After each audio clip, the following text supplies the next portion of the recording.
And that is correct. That is indeed, people. Grab your bratwurst. Get to Oktoberfest, because I am excellence himself. I am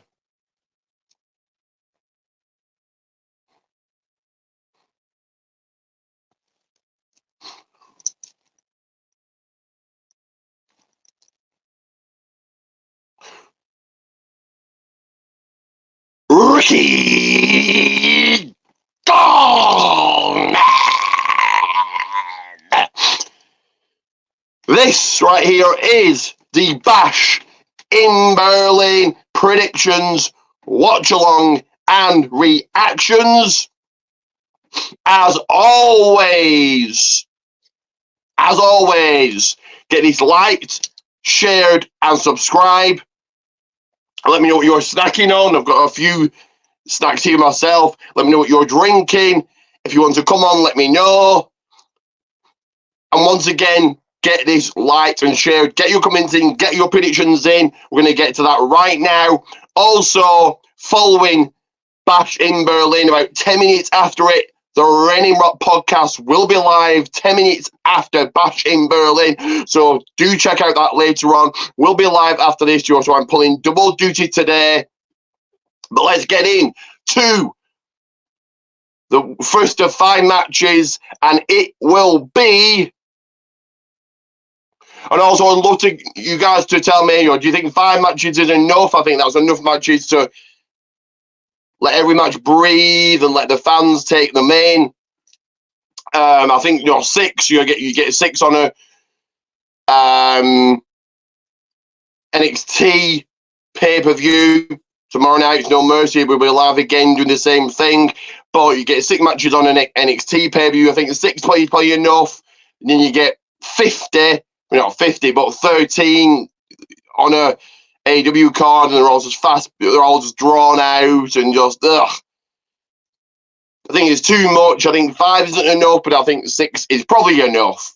And they all make sense. They're all important at a NXT pay-per-view. But like I said, let's get into the predictions and get yours in also as we go into this first match here, and it is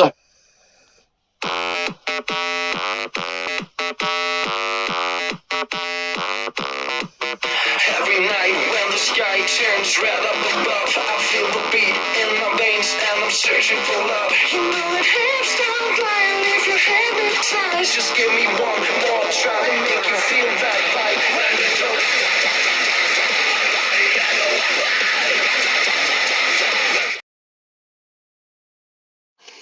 So, for the WWE Women's Tag Team Championships, champions, the Unholy Union, put the titles on the line against Jade Cargill and Bianca Belair. It's a big stage for Unholy Union. I think Bianca Belair will help keep the titles on them. I know people are going for Bianca and Jay to win the titles back, but me personally, I'm picking the Unholy Union to leave Berlin. Still your reigning defending WWE Women's Tag Team Champions. Speaking of tag team action, we go to the next one.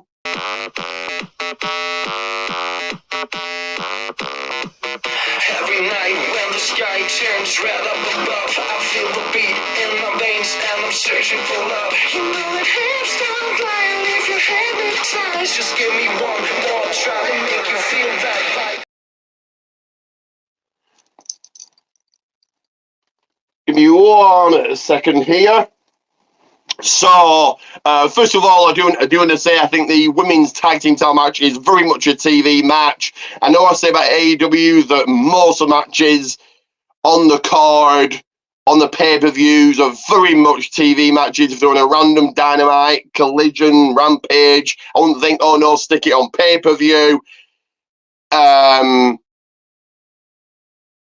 And I think the women's tag team match is very much a TV match. But let's get to this match. So, in mixed tag team action, the Turret Twins, Rhea Ripley and Damian Priest will battle, grapple, and wrestle Liv Morgan and Dominic Mysterio. I think that the Turret Twins will continue their push here. Therefore, they will come out with the big dub. They will come out with a winner's share of the moolah. Let's get moving along. The match they're talking about right now on the countdown to Bash at Berlin is this one. Every night when the sky turns red up above, I feel the beat in my veins and I'm searching for love. You know it hits. So in a strap match, it is CM Punk, Mr. Best in the World, versus a man that has took his bracelet. Scotland's own Drew McIntyre. I think this is also another match for pay-per-view. I think CM Punk wins this to make it 1-1. And then you're probably going to get a Hell in a Cell match at Bad Blood next month. Next up here.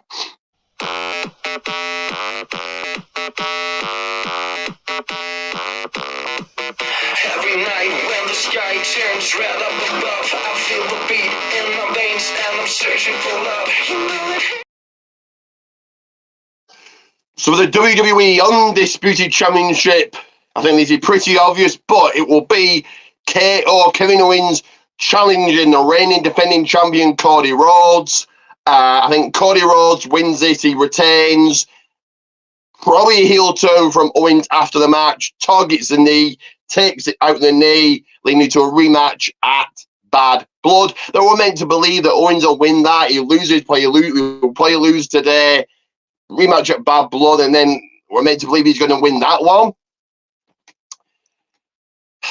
Cody Rhodes' title reign has been very lackluster, very boring, very meh so far. But let's get into our main event of Bash in Berlin, and it will be this big one.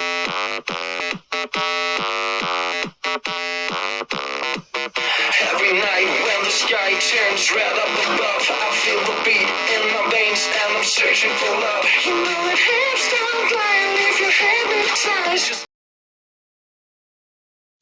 For the Men's World Heavyweight Championship, it will be the Viper Randy Orton looking for his 15th title reign against the Ring General, King of the Ring, Gunther. I would love Orton to do it. Be cool to see, have him a 15-time champion, but I think Gunther is going to retain. I would think a long title reign from Gunther. I think it would be a shocker if Gunther loses today, but I don't think he's going to do that. And the closing of Bash in Berlin today will be Gunther, your reigning defending World Heavyweight Champion, remaining that way. But as Jackie Redmond, The Miz, and Big E talk along on the countdown to Bash at Berlin today, let's get to a bit of promotion here. Let's play an ad one of two coming your way right now, and it is this.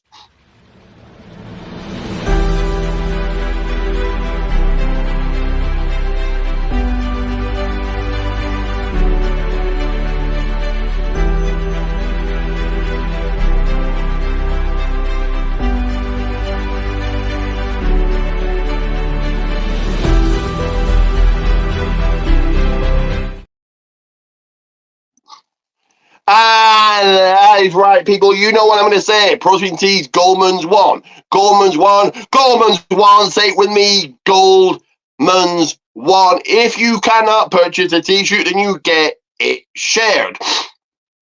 As well as you see all my socials on screen right now. So I'll take a minute or two to see that. And there we are. Comes out and goes, hey, I'm going to give you a championship opportunity. When you're a... So get your predictions in. Let me know what you're snacking on. I've got a few snacks for this pay-per-view. Let me know what you're drinking. If you want to come on, let me know. Get your predictions in. Get your comments in. Get your questions in if you have any. Like, subscribe, share, all of that. And do not forget 10 minutes after Bash at Berlin, the Reigning Rock podcast, 10 minutes after it. So we are now about 45 minutes away from the main show starting. They are now breaking down the Undisputed title match on the Countdown show. So let's just have a little listen in here. He has talked about Cody and this knee injury. He's already thinking, look, this is something I'm going to target. If you're going to show up at your best. Cody said he's at his best, and I think Kevin says, hey. You think he's at his best? You think when you hear rumors about a knee injury, you think Cody's going to be like, yeah, I got an injury? Of course, you think Cody's going to hold it in? Of course not. That's not what we do. That's not something you divulge. You know what Cody does? A lot of us will sit there and say, look, I am injured. I will literally say, I'm injured. I can't perform tonight. Sorry, guys. Listen, we can make this all show long. We are going to get back to this match a little bit later on. You have to step aside for a quick timeout here on the Back in Berlin countdown show. Now, in the description, you will see.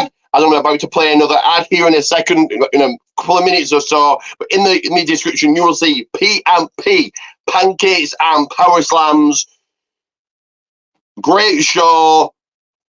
Goes live about an hour and a half after NXT every week. Dr. Chris Stone will talk about a wrestling subject. This week, it was about what Tony Khan said at the press conference. Then there's an after party, only $4 a month. So that is P&P, Pancakes, and Power Slams. If you're into your eFeds, ASPW production,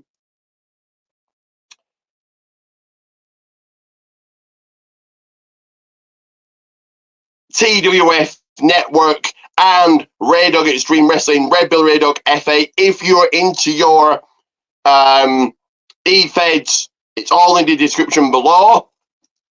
But let's get another ad out of the way here and take a gander and take a look at this. To never miss a second, never miss an upload, never miss anything I do, and never miss when I go live doing watch parties and my brand new podcast live Wednesday nights at 8 p.m. The Reigning Rock Podcast. Add me on Facebook, Ricky J. Pate. Whilst there, search on Facebook, WWA World Wrestling Alliance. Follow me on X at Ricky Goldmans. Head over to Pro Wrestling Tees and search Goldmans1 and head over to my YouTube channel. Search, like, and subscribe to the People's Wrestling Channel. That once again, the People's Wrestling Channel. That is right. Add, like, subscribe, all of that. I know that I just said my podcast is on Wednesdays. It isn't. It is on weekends, Saturday or Sunday. So we say 10 minutes after the pay-per-view today. So the pay-per-view in about 40 minutes, 10 minutes afterwards, I will be live again. I'm playing double duty. So you get me twice today.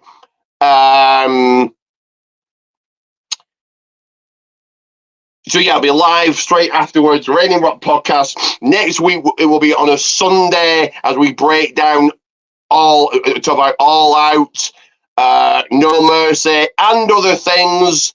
And you see all my socials on screen right now, so check them out, like and subscribe. So we are, like I said, 40 minutes away from the main show. Get your predictions in, get your comments in, get your questions in. Get anything you want in. Like I say, don't forget, later on, 10 minutes after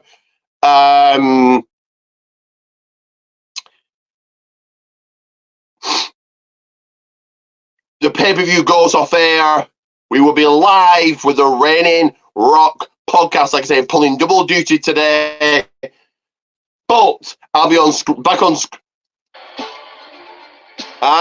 That's what he said. Just remember you asked for this. So people were wondering what Kevin Owens whispered to Cody Rhodes, Crappy Rhodes, last night on SmackDown, and that's what he said.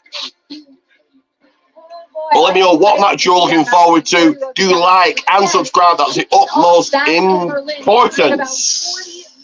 Time, and what a city Berlin is. E and I had a chance to see some of the sights last night, try some of the current bars. It is a beautiful city, very deserving of WWE's first PLE in Germany.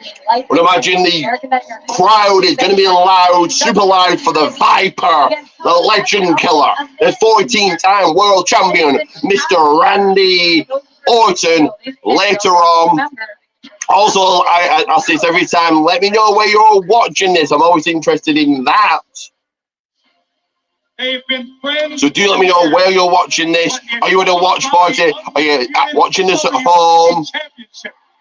Maybe you're there live in Germany, waiting for the pay-per-view to start, and you come on just to see what the People's Wrestling Channel is all about. Tell the WWE Universe how long you guys have known one another. Kevin, I'll let you start. How long have you known Cody? What were your initial first impressions? Probably met Cody in 2015 when I came up to the main roster. I already knew Dusty. Just because of that, I already liked Cody before I even met him. He might have a different version of it. I liked him right away. We did get along right off the bat, to the point where there's a photo of my. We're going to sit down interview. Corey Graves interviewing Kevin Owens, Cody Rhodes ahead of their title match later on today. This still worked, yeah. My journey away from WWE, a huge part of it is Kevin. Simply because Kevin said, hey, here are the people, here are their numbers, but also he contacted those people, said this Cody guy, he's all right. Even after he left, like I was watching his matches on whatever independent promotion he worked in. I saw the Cody that he wanted to be here that he didn't get to be. And I remember texting him after, like, that's it. From that perspective, Kevin, how did it feel for you personally watching Cody finish the story at WrestleMania this year? I mean, it was incredible. He had a vision of how he should be treated. So about just over half an hour away from the main show starting. Get your comments, predictions in right now. We'd love to hear what you guys think. Which match you're looking forward to? What are your predictions? Who walks out champions? Any title changes? Or CM Punk or Drew McIntyre win? Let me know, guys. Why were you so hesitant to accept this opportunity? I just don't think I deserve it. I have had a very poor win-loss record, and I think that stuff matters. I remember Triple H getting handed a title, and I hated it. Sorry, Hunter. I hated it. I was so upset, and I don't want our audience to feel that way. So why was it the mention of the name Roman Reigns that finally flipped the switch? Because what he did over the last 4 years, to me personally, and pretty much everybody on the roster, is also despicable. And now that he loses it, I really don't think he should walk right back in to get another shot. Nick Aldis was putting him in a situation where it's either you take it or Roman's going to get it. So, I'm going to take it. Kevin, I wish we had done it in a different way. Maybe a tournament. Maybe that's. I still would have got there. I would have appreciated the opportunity to earn it. You know what I mean? But it's all moot now anyway. I'm not thrilled about how I got there. That's all. Just in the interest of playing devil's advocate and piggybacking off of Kevin's point, some may believe that you handpicked Kevin Owens because you personally feel you have a better chance of defeating Kevin. Is that the case? No, not at all. Actually, so let's run them. AJ Styles, Solo Sikoa, Logan Paul. I think Kevin Owens can beat all those individuals. I too think I can beat all those guys. I do. I haven't. I haven't in a while. As someone who's known you for quite a few years, this does not sound like a Kevin Owens that I've ever known. Kevin Owens full of doubt. This is falling into the most awkward interview. But it's not doubt. It's not doubt. I don't walk in confident or arrogant anymore. I just walk in realistic. I can't recall a time in pro wrestling sports entertainment history where it said, hey, I think you should have the opportunity to fight for the biggest prize in the game. And the person said, no, as Kevin's exact words, I don't want it. And that's not what I said. Well, in the ring, I never said I didn't want it. Of course I want it, just like everyone else would. I just didn't want it like that. Well, actually, I wanted to earn it so that I could at least look in the mirror and go, okay, I worked my way there and I did it. Is there any chance that this matchup at Bash in Berlin permanently or temporarily affects your personal friendship? No, I don't think so at all. I'm excited to be in this. It's the first PLE in Germany. The crowd is probably going to be absolutely insane. I'm going to give everything I can. I don't have a choice. One second, guys. 1 second. Will want to kill me. I'm going to do everything I can to win this title. I am more locked in. I'm more dialed into this than I've ever been. This is the quarterback spot. I don't intend to give the ball to anybody, even someone who's actually a close friend. Well, gentlemen, for both your sake, I hope the friendship remains intact. But either way, I'm sure we're in for a classic at Bash in Berlin. Good luck to both of you. Thanks, man. Thank you 1 so second, much. guys.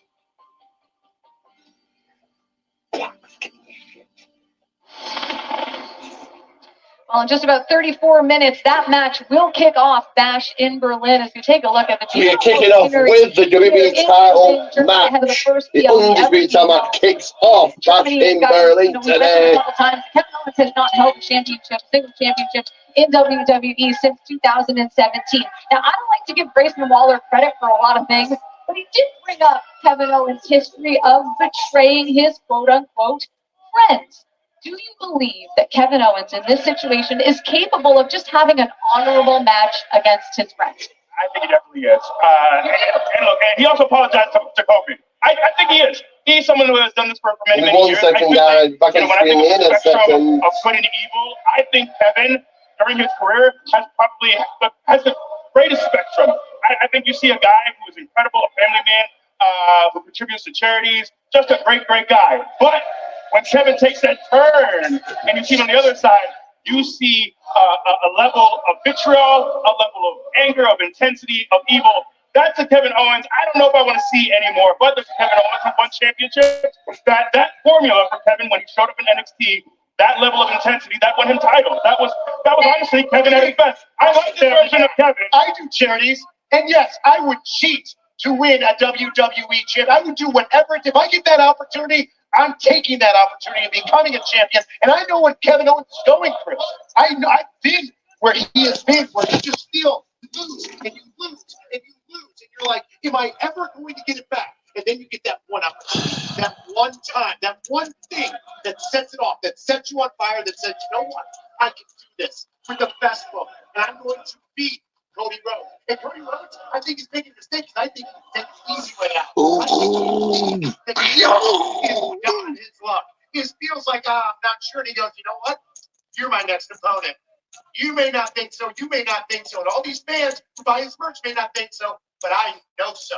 I know Cody Rhodes. So you think Cody Rhodes isn't as good? Is that what you're saying? 100%. He's being strategic. Oh, he signs autographs, kiss babies. Oh, yeah, he does all the good babyface stuff.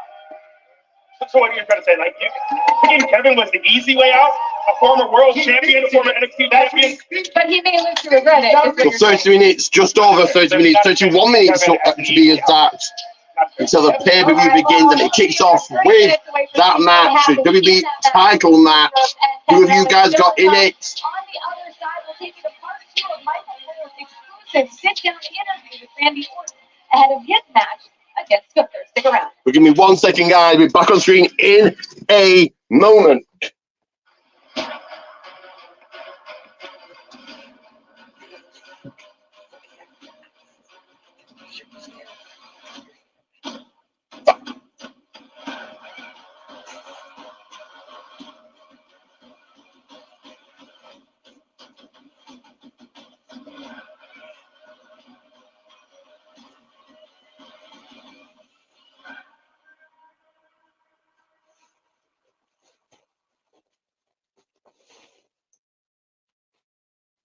I was very, very young when I wanted my first tattoo.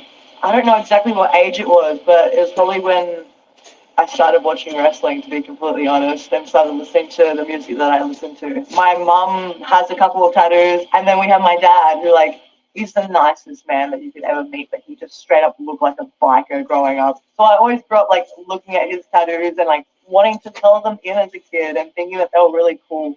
My mum wasn't really fond of me getting tattoos, but they also weren't fond of me wrestling. And then they started to love that. So, like, now it's a lot easier. I just go, yeah, I got another one. And she goes, can I see it? And as soon as I show her, she's like, okay, that's really cool. Because tattoos have come a long way since they were getting tattooed when they were younger. My dad, I don't think he really cared, because I was always a daddy's little girl. And I definitely was, like, the little boy that he always wanted. So he didn't really care. My nonna, on the other hand, which is my mum's mum, she did not like it. She's old school Italian, and she wasn't very fond of the tattoos. She'd always be like, oh, another one, why? No, you're making Nonna feel so bad. Why? So 29 minutes away from the main show starting, getting a Rhea Ripley now talking about her tattoos. Like, oh, beautiful. Nonna like, yeah, Nonna like, okay.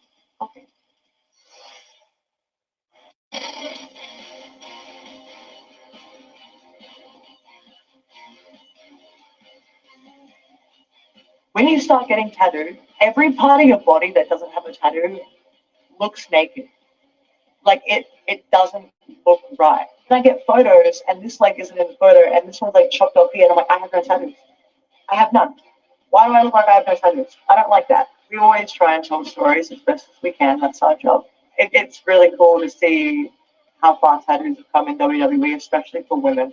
At the time that I started, there wasn't really any women with tattoos. I feel like I've sort of stepped in that role, and I'm showing that tattoos can be beautiful and you can have tattoos, and it doesn't really matter. Like, it doesn't define who you are. Why am I getting judged by the art of my body when you should be judging my personality and what I do? Like, you should be watching me wrestle and going, oh, she's a good wrestler. You should be watching my promos and be like, oh, she's a good talker.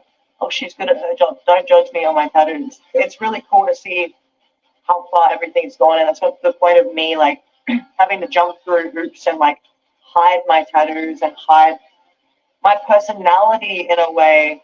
To now, you see it on action figures, you see it in the game, you see it on WWE 2K, you see it in COD. It's so cool to see, and me and my tattoo artist talk about it all the time. Like, we send the photos back and forth, and she's so stoked that her art gets to be. So get your predictions in, guys. Already done mine. You can. Forever, in a way. Me telling the story through my tattoo. Also look back if you like. See what my predictions are. We were 27 minutes away from the main show starting. It starts with the WWE Undisputed title match, Kevin Owens, Cody Rhodes. So who have you guys got in that one? I will be live 10 minutes after Bash at Berlin has finished with the Reigning Rock podcast. And then we do this all again tomorrow for No Mercy. And then we do this again on Monday for No Mercy and WWE International's local quiz. So that again, 10 minutes after this, after Bash at Berlin, it will be thank you guys. I'm standing. The Reigning Rock podcast. Tomorrow we do this all again for No Mercy, and then on Monday, No Mercy and WWE International Sparkle Quiz. Links, rechts, and dann gehen wir heim. A slap left, a slap right, and then we're going home. Is it that easy against Randy Orton, a 14-time World Heavyweight Champion? But give me 1 second here, guys. Give me a second. Get your predictions in. Get all of that in. I'd love to hear what you guys think, who you guys have got, who you guys are backing. I've won it once, and I'm not planning on losing it ever again. So, yeah, that's my mindset going into that tonight. The fans saying, so ein Tag. So we also do this all over again for next week. I never stop here, so next week will be all I don't know. out. But it's very special. So all out predictions, watch along reactions next week, right? Because the People's Wrestling channel never stops, and that's why you must like, subscribe, all of that. yeah, I'm here to be in those situations with a lot of pressure.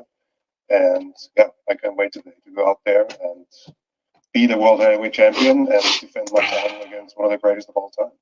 The calm before the storm. Guys, back to you. Sebastian, thank you so much. Well, if there's one thing that can't be denied about Gunther, it is that the man thrives under pressure. I mean, since entering WWE, he has spent over 75% of his time as a WWE superstar holding a championship. But we heard them both mention it. He's up against a 14-time world champion in Randy Orton. We bring that up a lot. My question is, what made Randy Orton capable of winning a world championship 14 times? Why is he so great? I think he's arguably the best in-ring technician of this era. I think he has a certain smoothness. You know, I think so many of the people who've been in the ring with Randy talk about him with such reverence. And I think sometimes fans don't really understand. But everything he does is so intentional. I mean, 1 second, 24 minutes away. Give me a second. Like and subscribe, like and subscribe like a champion would and should. That I think people are starting to appreciate more now.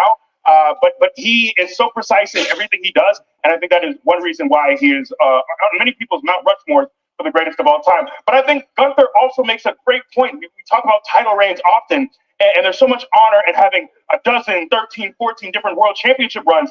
But there's also something to say about a man who is going to hold an intercontinental title for 666 days. I think Gunther also has designs to hold this world title for many, many days, something that he is not going to let go of anytime soon.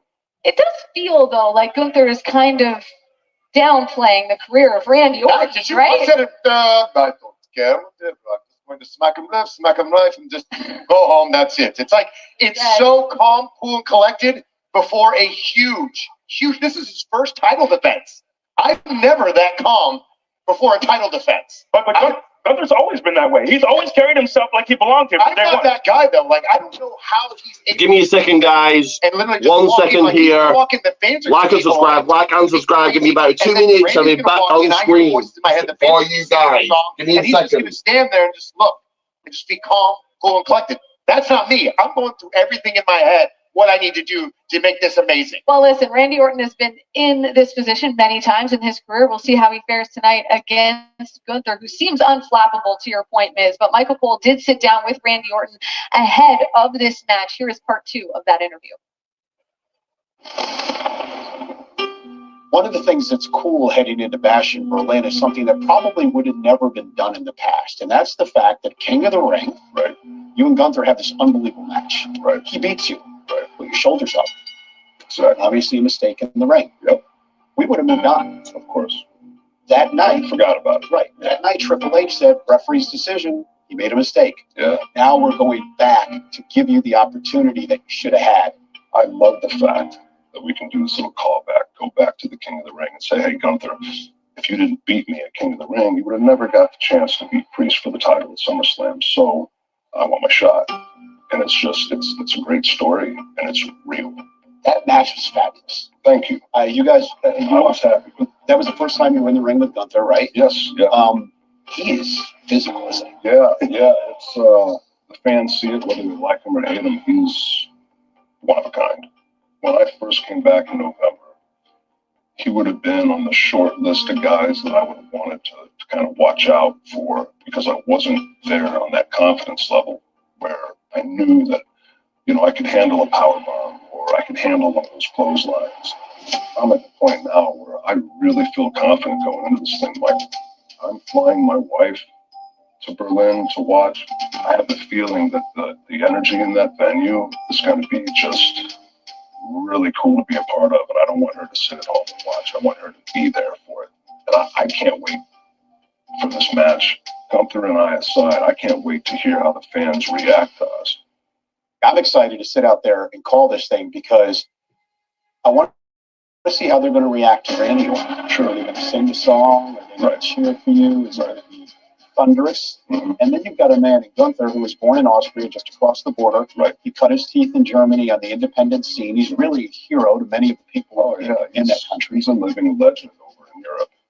That's exactly what he is. So it's going to be interesting. But I'm the legend killer, baby. So hey. You talk about all the talent Gunther has, right? Yes. Why do you think he had to dig the dirt? Your grandfather was a screw-up. Your father was a screw-up. You, Randy Orton, you were the biggest screw-up of them all. The match was already set. This is for the title. And the prize that's on the line makes this match what it is.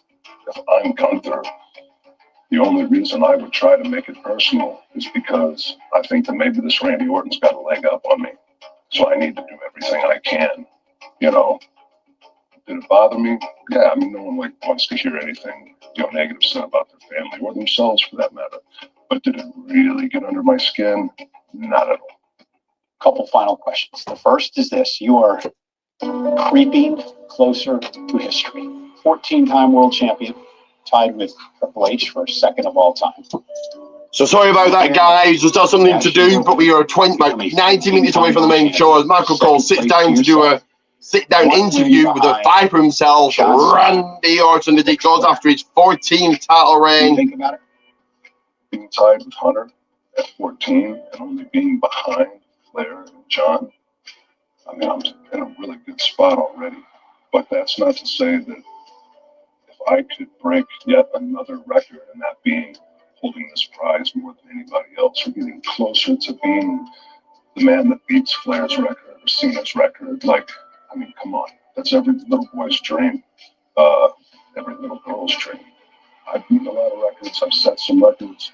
There's a lot of them. But if there was one record that I really wanted to go after, it would definitely be to hold that title more than anybody else. But I think it's probably the hardest record to achieve at this point in my career. 20 years ago, you became the youngest world champion in history. 20 years later, you are a surefire Hall of Famer. It's been my honor and privilege to be able to call most of your matches in your career.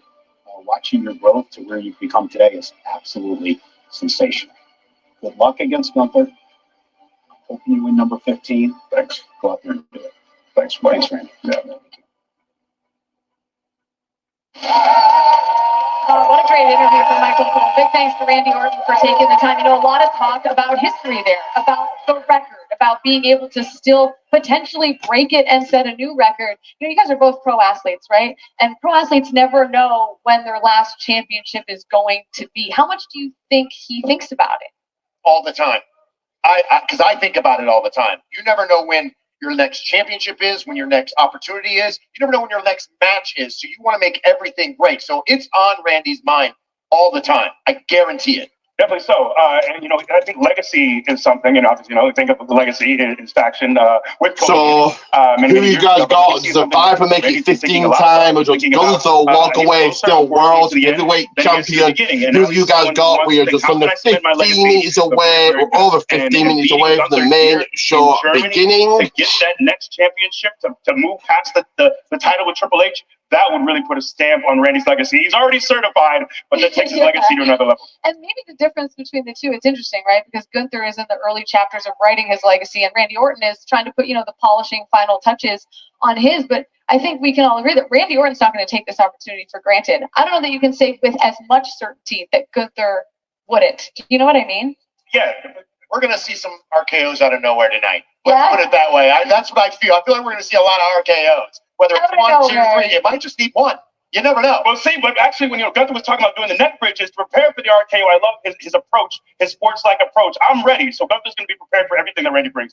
All right. Well, listen, we are getting closer and closer to showtime here. We are just over 15 minutes away from Bash in Berlin. We're going to get your predictions in. Who you guys got? As it says the clock on the screen, 60 minutes to go. With CM Punk ahead of his match against McIntyre. Stick around. This fall, the baddest brand in live sports has a new home. I'm talking about history. Here we go. These fits go vibing. No Mercy tomorrow.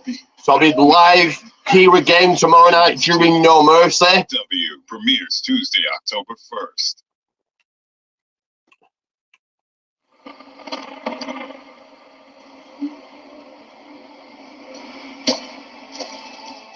So I'm right now preparing for Bash in Berlin, preparation for a professional wrestling match, especially a match as important as a World Heavyweight Championship match.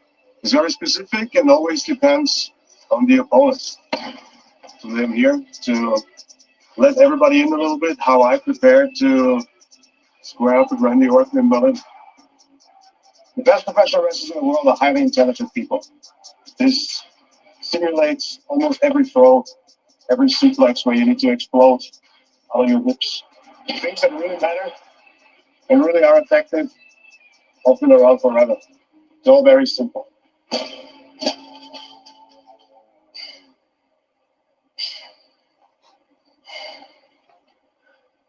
We'll be at the Olympics with breakdancing.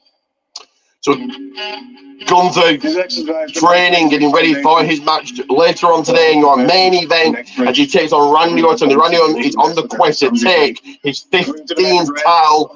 As Michael Cole says, edging ever so closer to that 16th title reign, equaling with Ric Flair and John Cena. Build it up to maybe if you answer an RKO again, I will take a little bit less damage. Before I came to WWE, I was only really focused on being able to throw big strikes with my right hand because I was outsizing a lot of people there, so I never needed my left. But now in WWE, the competition is at a different level. I stepped in a trap of having my right arm worked on and then not having an effective strike to use against my opponent. So I started to work on both arms now.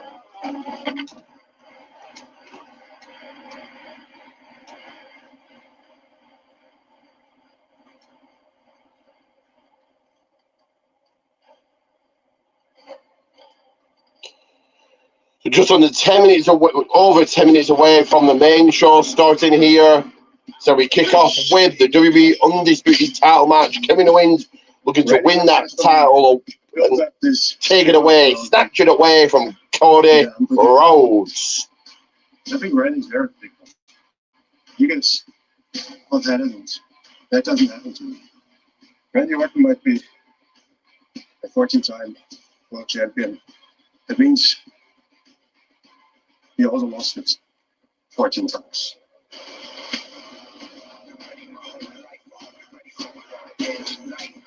I'm not questioning Randy's physical ability. I'm not questioning his skill. None of that. The one thing I question about Randy is his heart.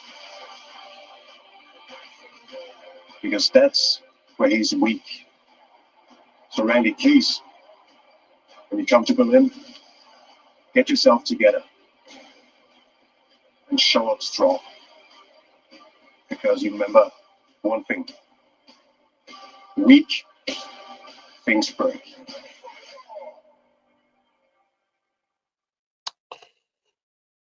So you're set in 12 minutes ready for the, and the crowd looks ready for the pay-per-view in 12 minutes time. As WWE gets set to host its first ever premium live event in Germany, it also marks yet another chapter in the now 8-month-long saga between CM Punk and McIntyre. For the first time in 10.5 years, CM Punk is in a one-on-one matchup in WWE. And for the first time ever, he goes one-on-one with Drew McIntyre. There's a man running around with a bracelet with my wife's name on it. And I'm going to get my pound of flesh. Referee said, he's letting these guys do everything to one another.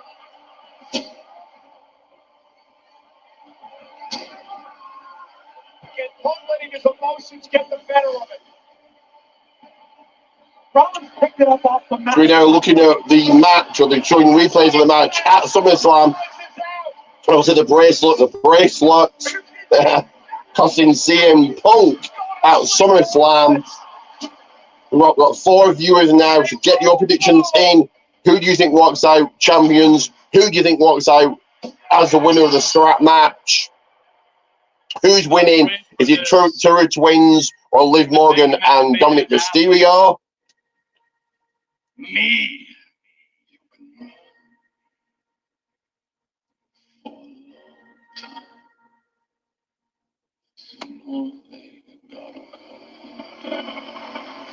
All these times You screwed me over in front of my family, my friends, my country. You won the battle. So 10 minutes away from the main show starting. Guess who's still in my corner, Punk? Your stupid-looking dog, Larry, and your lovely wife, AJ. I exorcised the demon CM Punk. I'm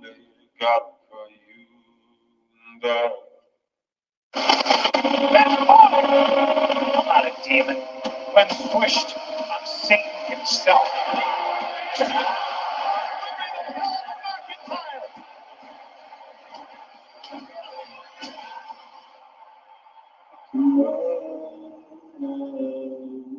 For a long time. Every time I get knocked down, I get back up. Because I am the best in the world. My biggest hater is my biggest fan. So I went ahead and I made Drew a bracelet. August 31st, Bash in Berlin. Strap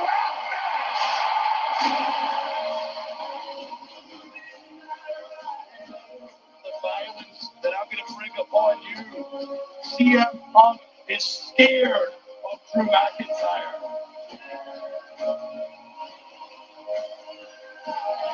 There are consequences to your actions. I am going to make your life a living hell.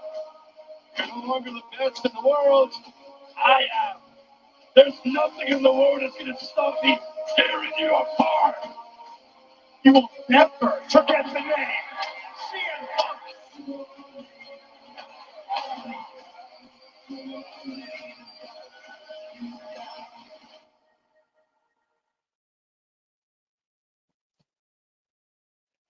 I am here with CM Punk, and Punk, you've been quite vocal about the physical pain that you plan on inflicting on Drew McIntyre this evening. But can you elaborate on that and the emotional damage that you plan to deal out to him tonight? You know, the closer we get to bell time, the more weight I feel on my shoulders. You know, this is a fight, and it's personal. So yeah, I'm gonna hurt him. I'm gonna try to inflict every single piece of damage that he did to me over the last 6 months, and that's physically as well as mentally. I'm fighting for my pride. So quick interviewing getting caught with CM Punk ahead of his match. A quick backstage little interview as we get 8 minutes away. And I'm going to send it out to the panel.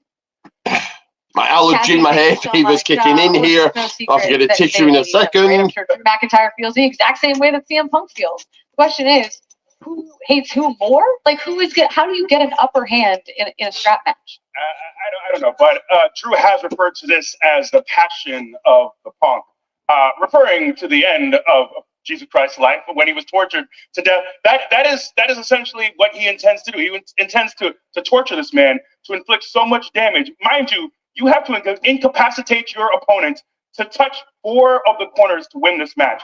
To do that much damage, to make sure this man cannot move, to hit 4 of these corners. And that's what it's going to take. It's going to take a ton of damage. I think Drew is looking not just to win this match, but I think he's looking to inflict pain. I think he's looking to torment. I think he's looking to take this beyond the realm of just winning a match. He wants to torture and abuse this man. Watching the demeanor of CM Punk in that interview, we're not seeing the pipe bomb type of stuff. We're seeing something that's more than just a mic drop.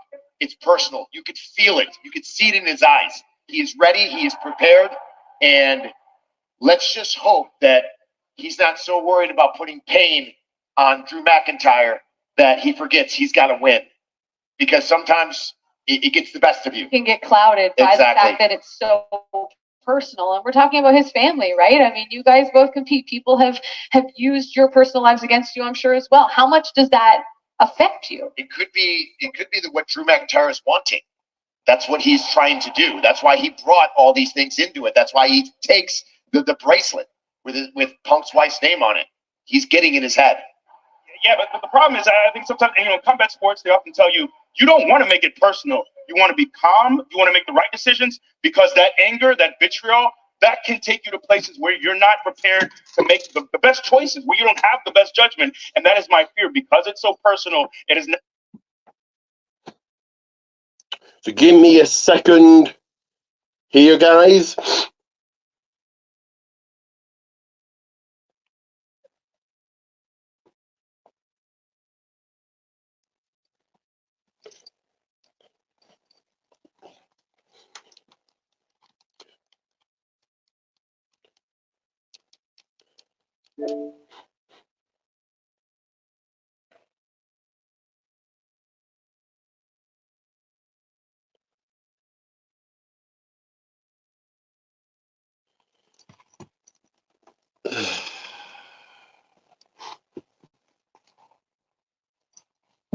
Me 1 second. 1 second.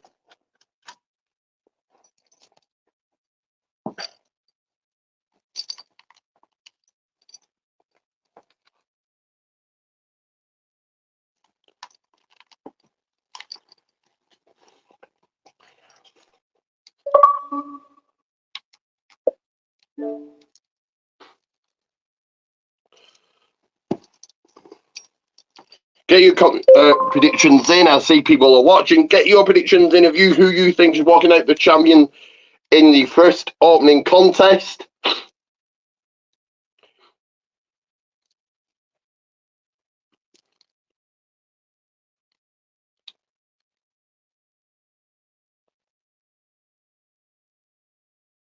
Match. But what would it mean for Kevin Owens to not only win his first singles title in years, but to do it against someone like Cody Rhodes? I think the fear with Kevin is so talented, and it's almost like he's fallen into this role of just being a good hand, which is kind of one of the worst things you want to hear in wrestling, because it means, hey, you're good at what you do. That line. It's a backhand hand. Oh, thank you very much. Right, but you're just essentially a utility guy. You're a guy that we can plug in, and hey, here's your Cody's friend. Help him out with the bloodline. I think the fear is Kevin is so incredibly talented, but he's kind of fallen into that role. But winning a world championship here tonight takes you completely out of that role and puts you again at the very upper echelon of the WWE. And that's where Kevin is looking to be. That's where he belongs. And he spent too much time in this role of being a good hand. I think it's time for him to break out and winning a world title. That's how you truly. So 3 minutes away from the main show starting. Kevin is baiting Cody. Is Kevin going, I don't deserve it. I'm not sure. This, that, and everything. And then Cody's like, maybe I got the upper hand on this guy. And then he comes in and just blows everyone away. I think there could be that element of it. And also, he talks about the origin, kind of their friendship. Also, Cody's departure and Kevin being a big part of that. Kevin reaching out to his contacts and helping Cody. You can argue, it does mean a lot. You can argue that the Cody that we see here today wouldn't be possible without a Kevin Owens. And I think their connection, their bond, I think kind of might see. You see Michael Cole has entered the building. A very popular man. That's a surefire sign that you're getting closer and closer to things getting underway here. But did you hear the chance? He's insanely popular. Michael Cole making his entrance here. Why do you have to point out facts? I'm working on it, Miz. I've been here for like 5 minutes. In due time. Thank you for believing in me. I appreciate that. For Cody and MK. 2 minutes away from the main show starting. They're just breaking down the match. We're going to see the kicking off for this title here. And the ultimate question is, does Kevin Owens turn heel? Does he target the leg after the match? That is the ultimate question here, leading to a rematch at Bad Blood next month. In a while. I think we need to see that, Kevin. Isn't that who he is? At his core, maybe. I think he's a great guy. And bad news, Wade Barrett's making his entrance. Right. It's a title on the line, or when there's something at stake, you know. Yeah, win at all costs. Right. Yes. Win at all costs. Nobody likes a loser. Nobody of these fans will be chanting KO's name. People don't like losers. They like winners. Either way, I think we're just the very best version of Kevin Owens. All right, as we wind down here and get ready to take things inside Uber Arena, what are you guys most intrigued by tonight or looking forward to? I'm very excited for the mixed tag team match. I feel like we've seen Rhea. About 60 seconds, about 1 minute away from the main show. Bash at Burley 2024, starting the first ever PLE pay-per-view in Germany, in Berlin. There's a lot of personal animus in that match, and I'm excited to see that one go down. We talked a lot about it. I can't wait to see a strap match. CM Punk Drew McIntyre, they hate each other. There's nothing better than you can get when two people hate each other and they go in the ring and just beat each other up. Yeah, but there's also the homecoming of Gunther. You know? I'm excited for that as well. It's really just going to be an incredible card from top to bottom. Yeah, it is a stacked match card, to say the very least, here for the first ever premium live event in Germany. I'm excited for Randy Orton versus Gunther. There's just something about Gunther that I have to watch, like everything. In Berlin, by the way. I'm curious to see, are the fans going to be going for Randy Orton or Gunther? I know, No, it's going to be going for something. It's going to be Gunther for sure. But there's a lot of love and respect for Randy as well. Exactly. Yeah, no, very much so. They might be conflicted. But as we've mentioned many times on the show, the American Nightmare, Cody Rhodes and Kevin Owens going to kick off Bash in Berlin. The time is now. Thank you guys for watching. Let's send it over to Michael Cole. Thanks a lot, Jackie. And this is Berlin, the capital city of Germany, and the largest city in this country, based on the banks of the Spree River, known for tourism, universities, and 3 World Heritage Sites. You know, the city of Berlin is located in the northeastern part of Germany, in the North German plain. It is a true Western European city. It is also the home of a state-of-the-art arena known as the Uber Arena. And for the first time ever, Germany is hosting a premium live event for WWE. Sold out here tonight. Fans have been camped out for the last couple of days for Bash in Berlin.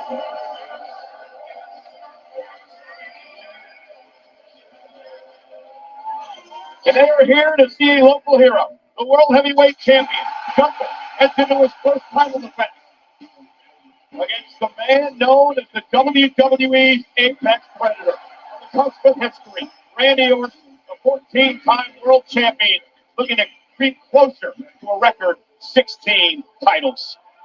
One of the most personal rivalries in recent memory involves this man, the Second City Saint, CM Punk, who tonight will be tied on one end of a 13-foot strap. On the other end, the Scottish Warrior, Drew McIntyre, who vows to end CM Punk once and for all tonight.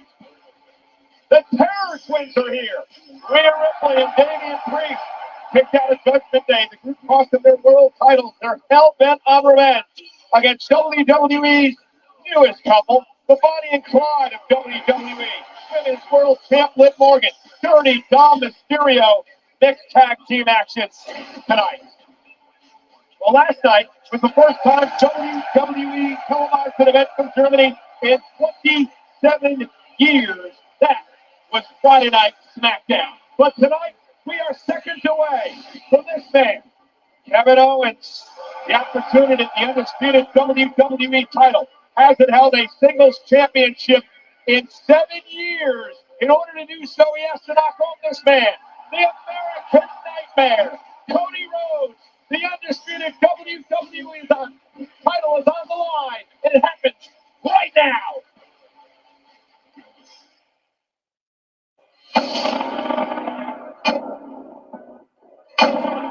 So here we go with the opening, the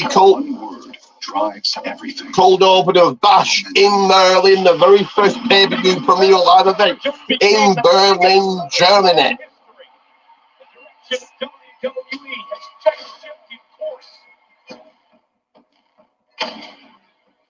We are in the what's next business. What's next is pretty damn special.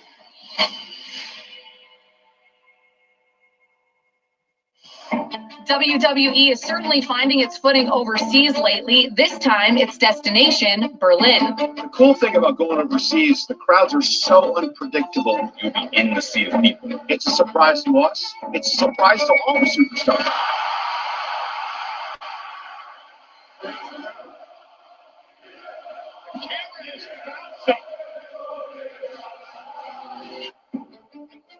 World Heavyweight Champion Gunther. The inertia propelling him to the top began forming long ago. Well, it's definitely the biggest achievement so far, but the real challenge, the real responsibility starts now. And he didn't do it alone, as Ludwig Kaiser has been by his side since the beginning.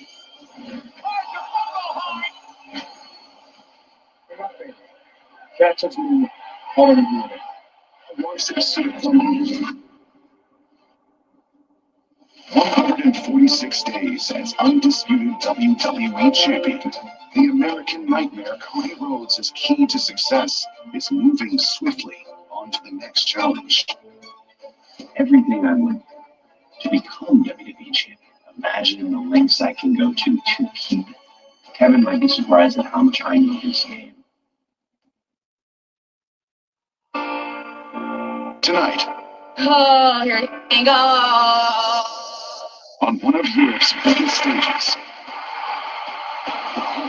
is that the momentum of these WWE superstars will lead to victory. Fight like hell and leave it all in the ring. Everything that you love is mine. You are young forever. Strut match. I accept. I'm coming right for you. This is the era of the ring killer. Let me remind you who you were talking to. This is WWE Bash in Berlin. And now, WWE presents Bash in Berlin.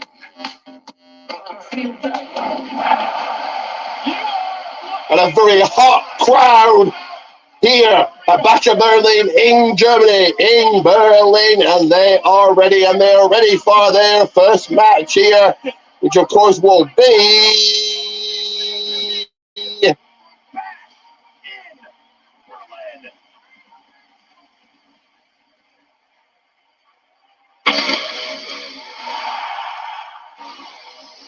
for the undisputed WWE Championship.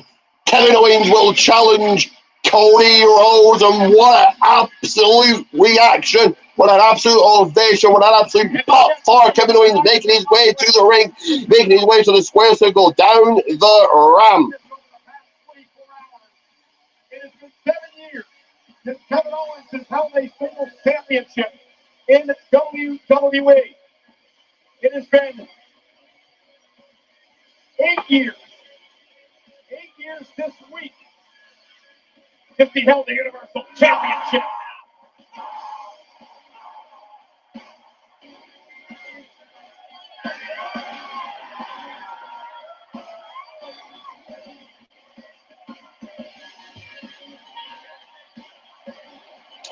So, World 2017, since he was world champion. So 7 long years since Kevin Owens held the championship, a world championship in WWE.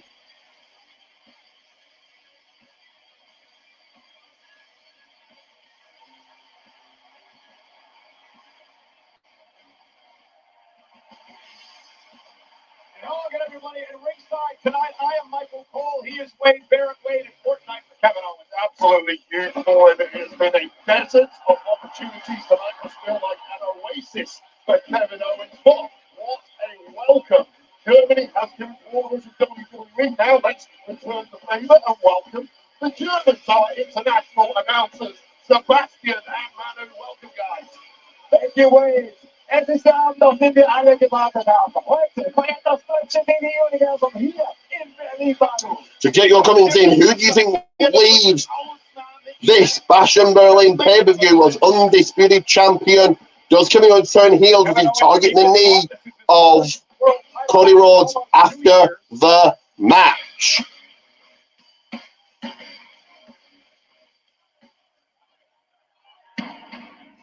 And here indeed comes the champion.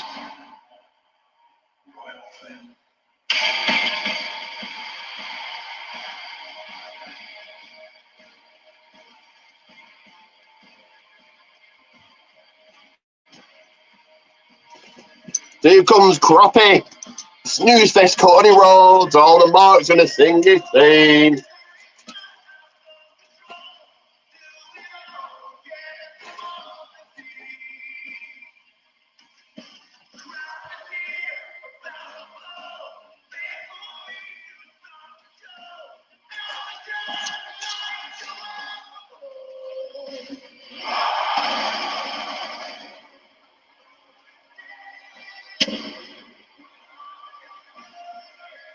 Massive entrance, as always, for the biggest star in the game, Cody Rhodes. Biggest star in the game, and he's certainly not treated as so in the opening match. I don't care that Austria has ties, sorry, Germany has ties with Austria. The WWE title is the most important and prestigious title, and it's the opening match. Back to the trainer and also talk to some of the superstars who were on that tour after SmackDown last night. No one is saying Rhodes is injured. Either he's not injured or no one's talking about it. Well, you know, he's a wily veteran. If it was injured, he just outright lied. He does not want to put a bullseye anywhere on his body, especially if it's hurting.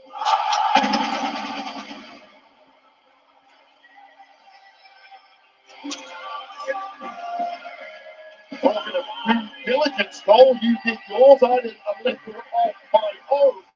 Because when KO left the ring last night on SmackDown, he whispered something in the ear of the American Nightmare. I asked Cody exactly what KO told me. It was this, and I quote, "Don't forget, you asked for this." Marvelous words from Kevin Owens. The following contest is scheduled for one fall. It is for the Undisputed WWE Championship. Introducing the challenger from Merville, Quebec, Canada, weighing in at 242 pounds, Kevin Owens.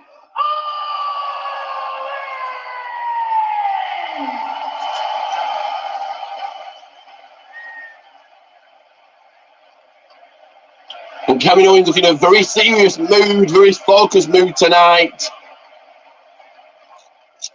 And his opponent from Atlanta, Georgia, weighing in at 222 pounds, he is the Undisputed WWE Champion, the American Nightmare, Cody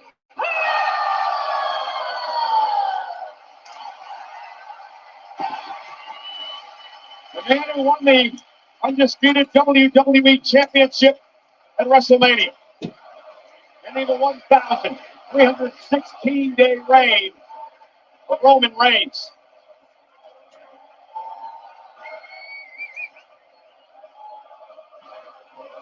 And perhaps the greatest title reign in WWE history of your tribal chief, your head of the table, Roman Reigns.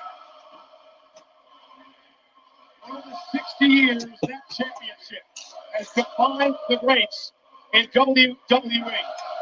Cody Rhodes doing something that his late great Hall of Fame father, Dusty Rhodes, never had the opportunity to do, and that was hold the Undisputed WWE Universal Championship for this amount of time. He goes one-on-one for just the second time in his career with Kevin Owens tonight. Over 13,000 on hand to witness Rhodes, Owens. Well, wrong, here we go. WWE.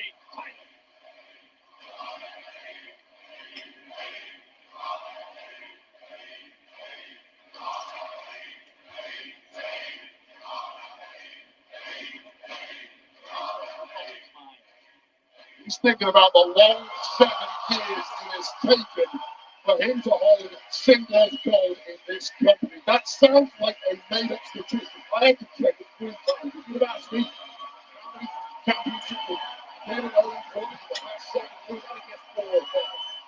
It is electric. Well, the final chanting moments ago. Welcome to Berlin. This place is Ripley.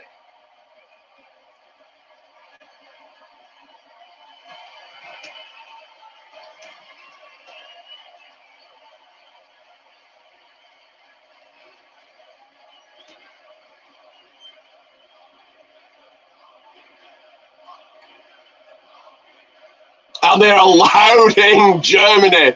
This is why the European crowd are so damn good. France, here in the UK, Germany, wherever they go, they're loud and they appreciate wrestling. Here we go, the tarmac is on. Let's go. Here we go. Collar and elbow tie up to start things off. And Rhodes goes right to work on the left arm of Kevin Owens. Remember, Solo Sikoa. Kevin Owens working on the shoulder of Kevin Owens. Cody working on the shoulder of Kevin Owens early on here on the opening minutes of this match.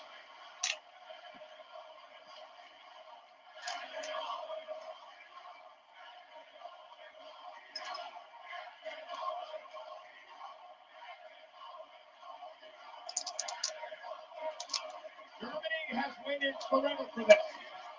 It is the first time a WWE premium live event has been held in this country.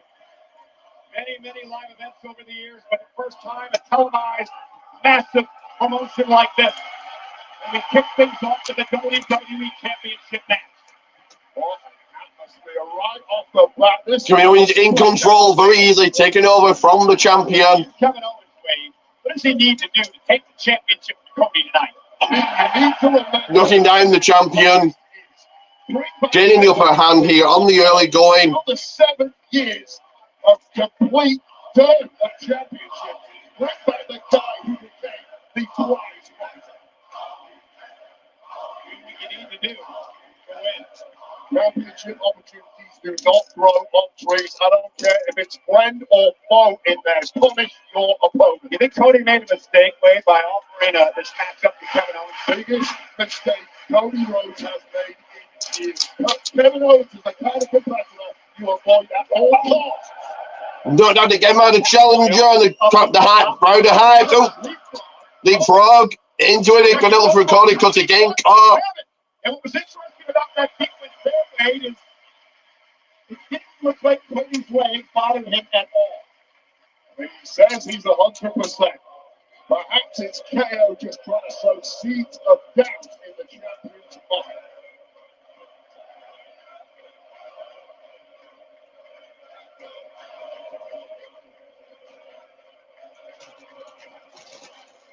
And the knee seems to be becoming the story of this match. You heard the pre-show kickoff show, countdown show panel talking about it earlier on the night about it in this match. The commentary team, Ray Barrett, just alluded to it as Kevin Owens taking control right here.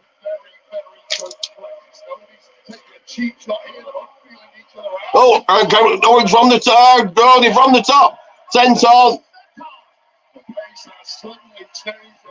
The penniest drop in the mind of Cody Rhodes that I have made a huge faux pas in challenging Kevin Owens.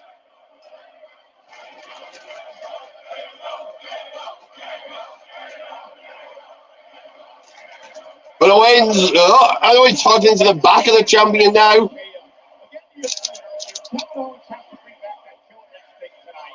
Kevin Owens, understanding this is. And the price split right in the middle, so Johnny for both. Cody Rhodes going for the early crossroads right here. Stunner, no, it's under attempt, but out of it.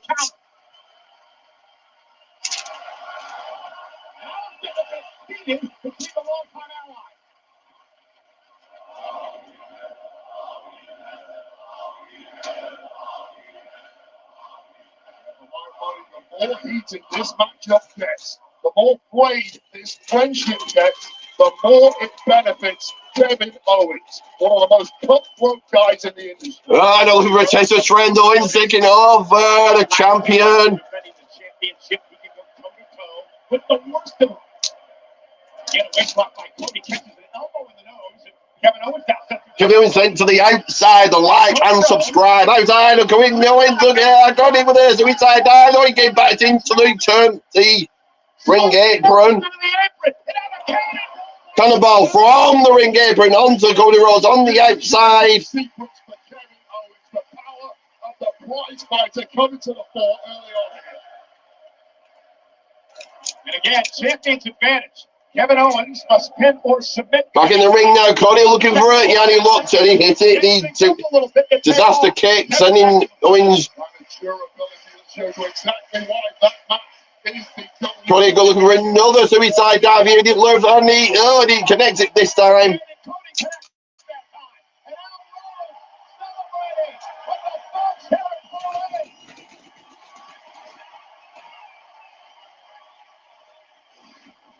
Look at this, and the wide array of maneuvers Cody Rhodes is capable of from any angle. Cody Rhodes, the first time he's held the WWE title, two-time Rumble winner, into the cover down on Owens and a kick out at one. Two-time Intercontinental Champion, multiple-time tag champ. Quite firmly behind their champion right now as he's taking over. He's back in control in this one. Taking down Owens, looking for the attacking the arm of the challenger. Cody Rhodes being deep with the playbook, short arm scissors, all to our friends at UFC, an arm slicer. Trying to get Owens to tap out here. This is exactly what you expect from someone with the caliber of Cody Rhodes. Keep Kevin Owens guessing. And you know what's interesting is the negative of the Rhodes to force the break. We've talked about 7 years in between titles for Owens, right? This is what he accomplished before that. He was a Universal Champion, an NXT Champion, two-time Intercontinental Champion, three-time United States Champion. None of that happened in the last 7 years. Champion Cody Rhodes from the in control now, attacking the guts of Owens in a quick cover at one and a quick kick out, just like that. He's main events in WrestleManias. He's won tag gold. He's been a perennial part of the main event scene in WWE. Yes, rewarded by the bloodline for many years as he battled with Roman Reigns. I mentioned the last time he had a world title opportunity back in 23 when he took on Roman Reigns. Kevin fighting back again. Owens fighting back. And a drop kick by Cody. Rock into it. Cody tracks it towards the center of the ring and throws down. Going now with a figure four. Locked in on Kevin, middle of the ring.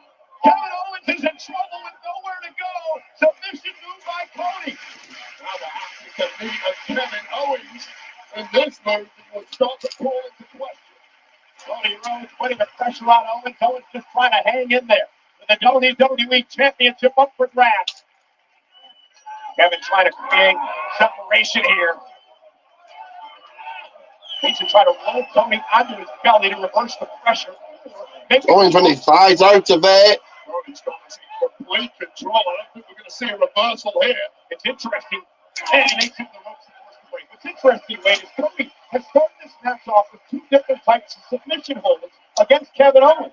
Keeps Kevin Owens guessing. Keep him locked down. You don't want to get into a slugfest with Kevin Owens. Yeah, I agree with you there. Cody out. Yeah. Turn over the top. Runs over the top. Go. The midsection. Now Kevin Owens blasting Cody into the barricade. And the champion. Owens said he's a barricade by the challenger KO. Kevin Owens here. For the champion KO. Oh, and a frog splash from the ring apron to the outside. Kevin Crossroad with Cody Rhodes on the floor. You've got him what you wanted, KO. Yeah, Kevin Owens. You said, you told us when he whispered to Cody Rhodes last night during SmackDown. Don't forget, cover. You asked for this, Cody. And he's bringing the fight to Rhodes now. Once again, watch the impact of this splash by Kevin Owens. Devastating move from KO. We've seen it in countless matches with that move alone. I'd expect more against someone like the Cody Rhodes with the championship on the line, but Cody is hurting in a big way. Kevin Owens down, targeting the champion now, zeroing in. Looking to become the champion the first time in 7 long years. This is just the first match of the night. Rhodes across the ring. Kevin Owens again goes to the ribs, the midsection of Rhodes. And a right, working leg sweep into the cover. 1, 2. Here's the fascinating thing. We heard KO yesterday talk about the apparently injured knee of Cody, which apparently is nothing of the sort. That may well have got Cody to drop his guard because every attack is going to be on the knee. It's not clearly the target of the midsection and the ribs of the champion. Yeah, Shoved Rhodes off the ring and into the barricade that Cody clutched his midsection. Cody has had rib issues during his championship reign, and Kevin Owens now focusing on that. Face lock. Cody trying to box the ears of Owens, and does to create separation. Side headlock for KO. Owens down. Down by Rhodes. And both meet to the minds of both men running to each other. Double clothesline, both men down. The gloves really seem like they're going off now, and KO's the kind of fighter. The more he gets beat up, the better he tends to perform in there. Even more so when he's in there with a best friend like Cody Rhodes. It has been an incredible few days in Berlin. It's been a great week across Europe for WWE. Record-setting European tour. Over 13,000 here tonight.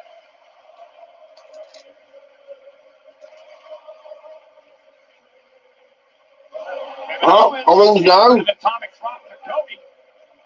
Tommy drop falls out of it. Cody fighting back. Into the corner. There. Scoop slam. Scoop slam to KO. Now, did you notice something? Cody made a little awkwardly when he came up. I'm not sure if that's the lips or what. I wouldn't read too much into it. Cody has taken a hell of a beating so far, Cole. He is moving. Over a disaster kick. And he connects. Disaster kick knocks KO down. Quickly to the Go over the collar. He's at me over that quick. No. Kicks out at two. Cody's having breathing problems here. And again, and you know better than me, you attack the ribs, you can't breathe, right? Well, don't put yourself down. You have got a unbeaten record in WrestleMania, Cole. But you're right. That's one of the worst injuries you could sustain. It affects movement and, most importantly, Cody now looking for something here. Maybe an RKO attempt. He's slapping the mat. Go for another disaster kick. He's going to get caught. He does. Into her spine. German suplex. That durability of KO coming to the fore now. Super kick from the challenger. Cody looked a bit out of sorts here. Looking for a pop-up power bomb now into a Cody cutter. Cody over the cover. 1, 2, and a kick out. Late kick out right there. And just as you were saying, Cody looks awesome. Cody looks like he's beaten. Then he bounces back, even catching KO by surprise. I mean, you called it 2.5. That was 2.9.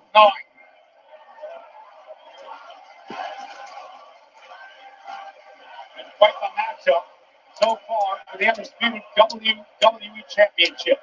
Rhodes the fighting champions, defending the gold all over the world. Oh, he's now taking it. Sorry, Tony now taking it to Owens. Kevin with a shot. Right now, trading blows back and forth to go.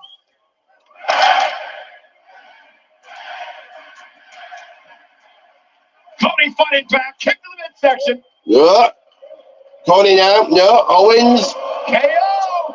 Package pile drive. Go. Package suplex into the cover. 1, 2, knockdown. Major error from Cody Rhodes getting in a slugfest with Kevin Owens. That's Cody just fighting instinctively. All strategy out the window, and it was a massive error. And again, right back to the midsection. Now the crowd firmly behind the challenger KO. Kevin Owens here. And he emerges to the top. But gets met by the champion. Not allowing Kevin Owens to come off the top rope. Cody now. Kevin Owens right back to the ribs, Wade. The ribs now could become the story of this match, perhaps.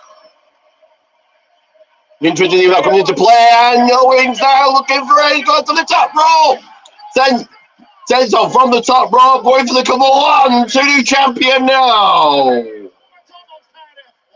that impact, bang on the midsection and the legs. Take another look at this precision movement from KO.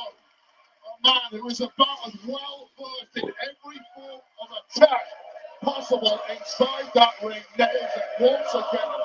And again, it went right to the to ribs of Cody Rhodes. Rhodes barely moved since.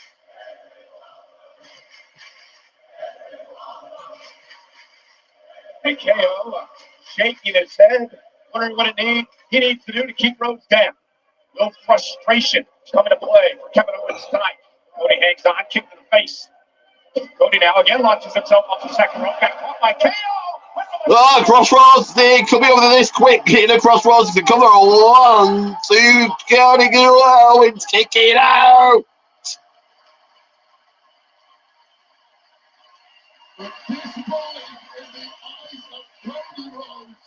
Who is now surely regretting giving Kevin Owens this opportunity. Take a look at this. Cody thought he had him there, but Kevin Owens kicking out.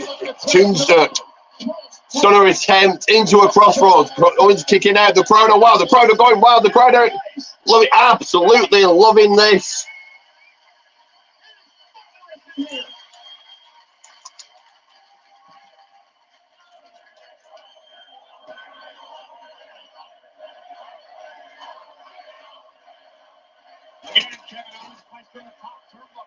What is Rhodes looking to do here? These men have thrown everything they have in a evenly matched. Oh my God. Superplex from the top.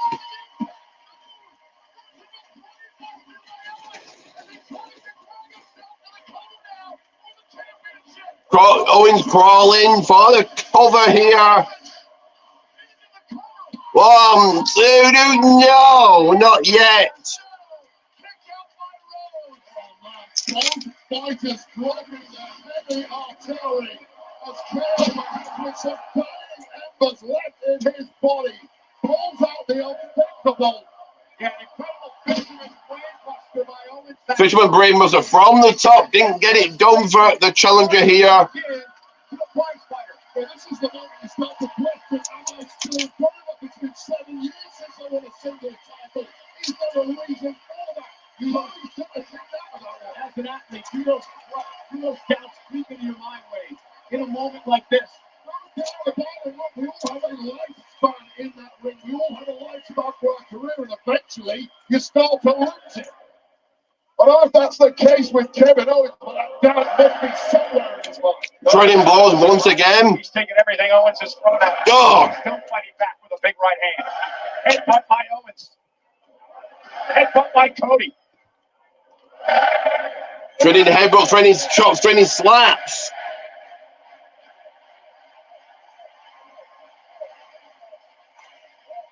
Super kick. And a super kick again. Training super kicks now. Yeah.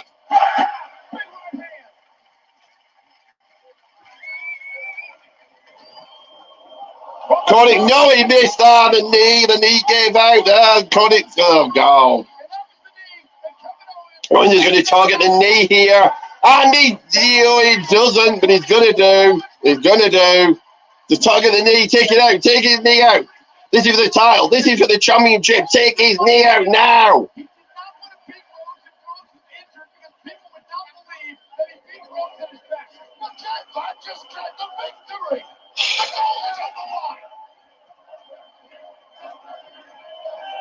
No, I'm okay. Rhodes just told Owens, I'm okay.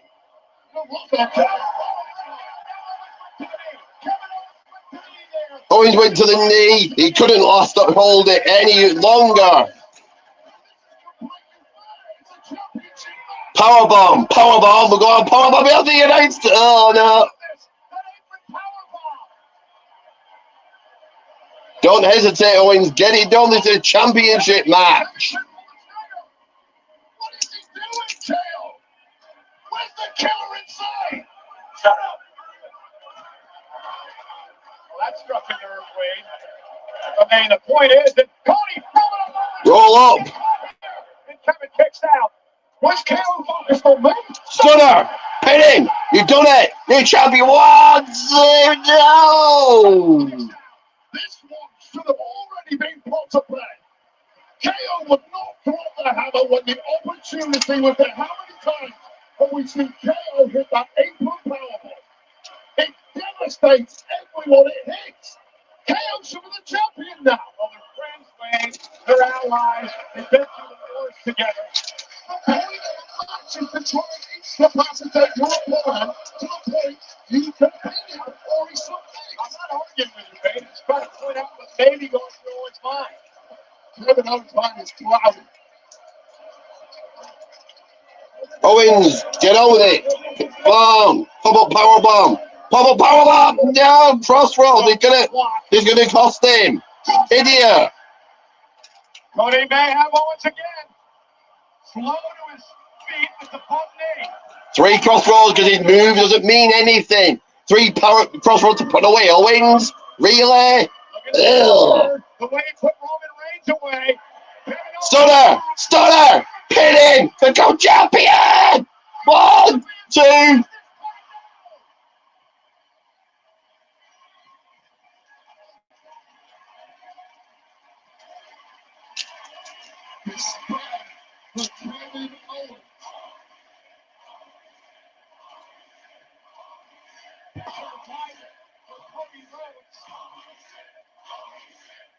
We all have an angel on one shoulder and a devil on the other. The problem for Kevin Owens is that the angel currently has the loudest voice.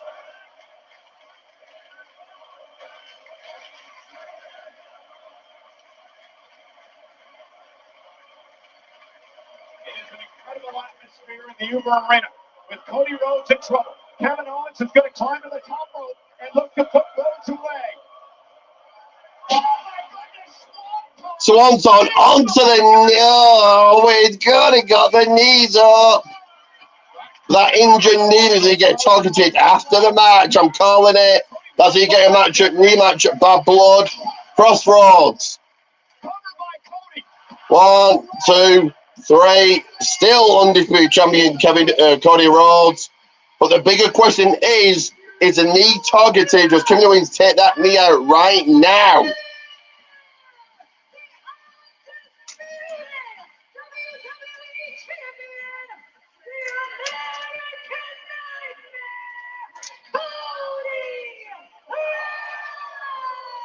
The bottom line is this. Kevin Owens could not pull the trigger on the apron powerbomb, which cost him the WWE Championship. You want to know why KO hasn't won a single title in 7 years? Well, if you've lost the killer instinct, that is why. This was the moment it all changed for Cody Rhodes, jumping up to that top rope. The knee that KO knew had an issue. KO hesitated.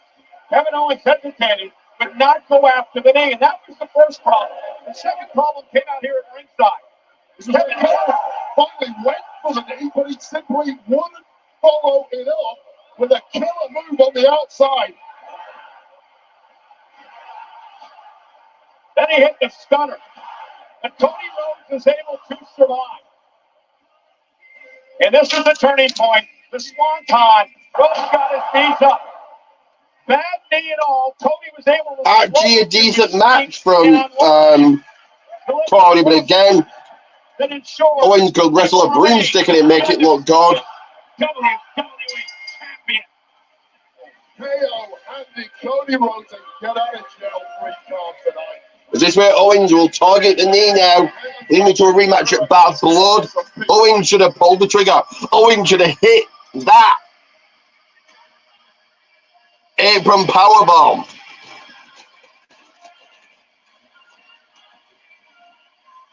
But no, Owens caught his line again. Fucking hell. Target the knee. Right, take Cody out now. You need all the friends that you can get. He needs Kevin Owens on his side as he goes up again. He's going to take the knee out. Is he?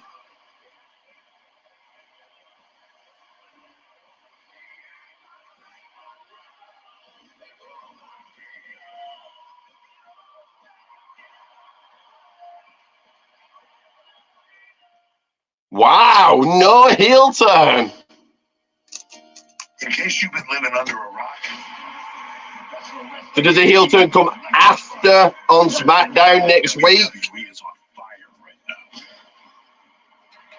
Next year, we're bringing the shows to Las Vegas. WrestleMania in the entertainment capital of the world. The only question is, are you ready?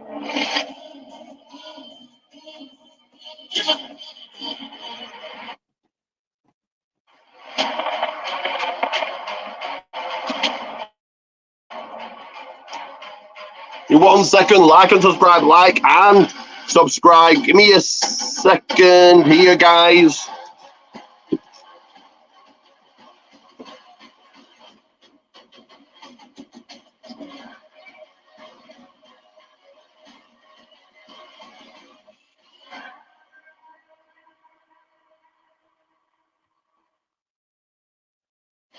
Starting September 13th. Extraordinary. USA is the new home of Friday Night SmackDown. It all goes down on Friday Night SmackDown. Starts September 13th at 7 Central. Only on USA. Making big moves. I can't believe the big news is coming a week from Friday. The big move to USA. So a week from Friday, SmackDown moving to the USA Network. Berlin is in the capital city of Germany. This is Berlin, the most populated city in the European Union, over 3.85 million residents. And it has been a great couple of days here in Berlin. Well, they're the former women's tag team champions, a superhero team. James Carter on the left, Bianca Belair on the right, trying to win back the tag team titles. It is steel against gold, muscle versus the mighty. The broad and strong, Bianca Belair and Jade Cargill challenge women's tag team champions Isla Dawn and Alba Fire for a chance to win back the titles. Next up here, Alba Fire, Isla Dawn, the Unholy Union will put the WWE Women's Tag Team titles on the line against the former champion Jade Cargill and Bianca Belair. Who have you guys got?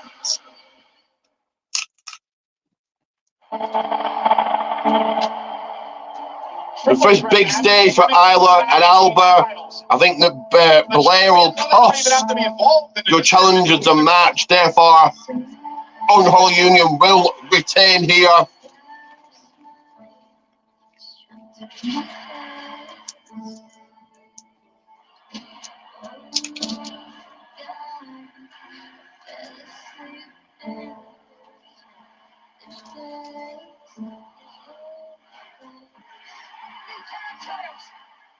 Belair and Cargill did the damage. Dawn picked the bones. Scottish pride is fully restored by Fire and Dawn. We're champions. You have all the power. And right now, we have everything. Give me 1 second here, guys. I've been really rough. Now, Alba and Isla have been ghosting us. I will be back in moments. Cheers, Bianca.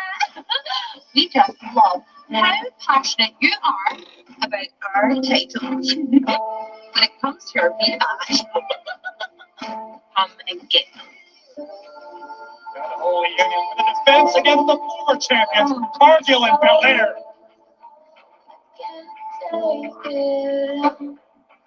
We beat them once before, and we are happy to do it again. We are here to finish what we started.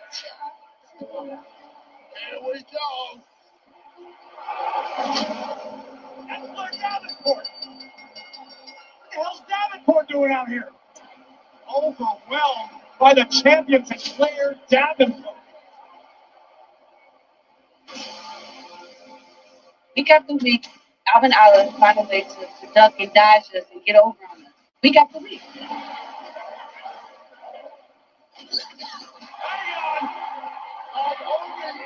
The odds. Waiting the big break for WrestleMania. Belair stuck her nose in our business. So here is our answer. The power of cardio unmatched. Belair takes everyone down. This has got to be a major confidence boost for Bianca Belair and Jade Cargill. Let's be real. This is more than just a match. Now, you scoffed at us going into Clash at Castle. Well, look how that turned out. But failure is a part of the process, and you can't be afraid to fail. We define our own legacy. They still haven't accepted the truth that Fashion Berlin really proved all the doubters wrong, expose Jade and Bianca for the frauds that they are, and walk out and still your women's tag team champions. Are you ready to take back those tag team titles? Let's go. Let's go. Let's go. Let's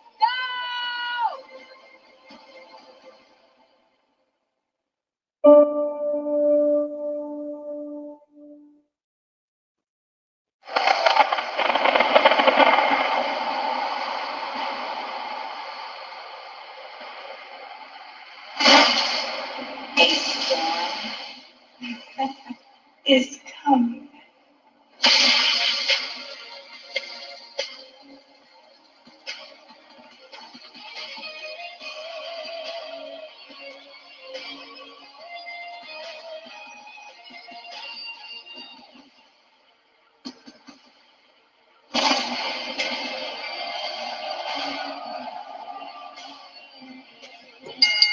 The following contest is a for one fall and for the WWE Women's Tag Team Championship.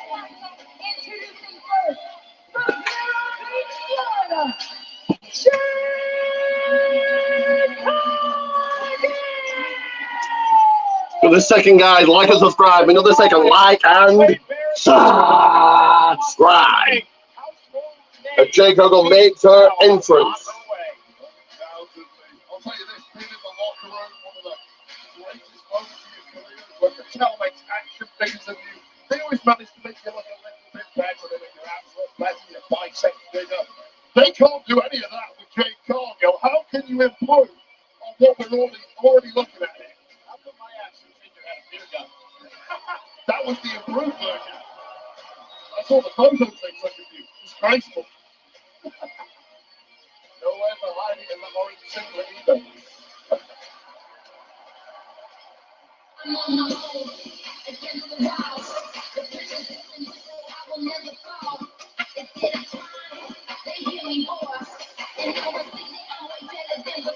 And the tag team partner from Nashville, Tennessee,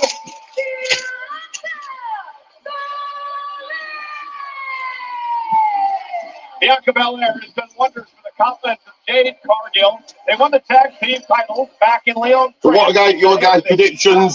Does Blair Davenport help the champions retain here? Doesn't she now been paired with them? I can't see why Blair would be paired with people who are going to lose the titles. So let's wait and see. But what you can see, 10 minutes directly after Bash at Berlin goes off air and calls it a day, the Reigning podcast for the 31st episode will be live right here. Bash in Berlin. Brought to you in part by Prime Hydration, the fastest growing beverage in history. The official hydration drink of WWE with only 25 calories, 0 added sugar, BCAAs, and electrolytes. Drink Prime. Women in their prime here in WWE. Here come the title holders, the reigning defending champions, the women tag team champions, the Unholy Union, Alba Fire and Isla Dawn.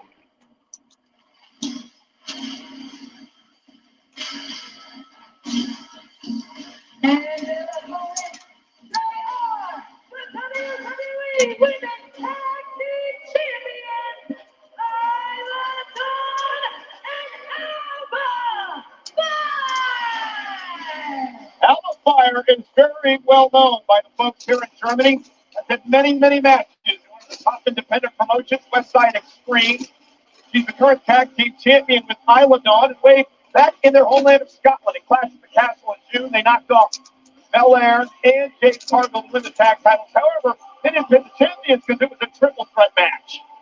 Bella and Cargill have not let anybody forget ever since.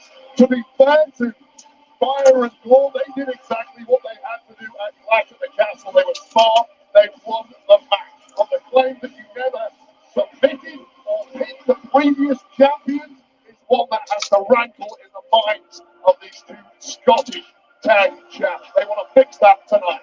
Easier said than done. And we spoke to them earlier today, Wade. And basically, Dawn and Fire were telling us the story that they've known each other for over a decade. They've teamed together all over the world. The chemistry is impeccable.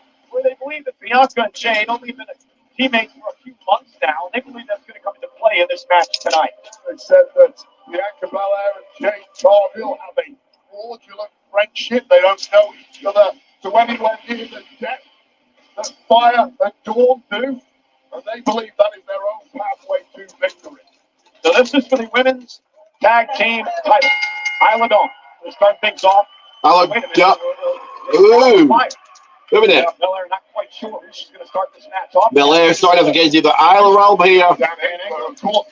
Who's it going to be? One in, one out. And now Belair and Cargill come at us, and here we go. The challengers fight the champions, but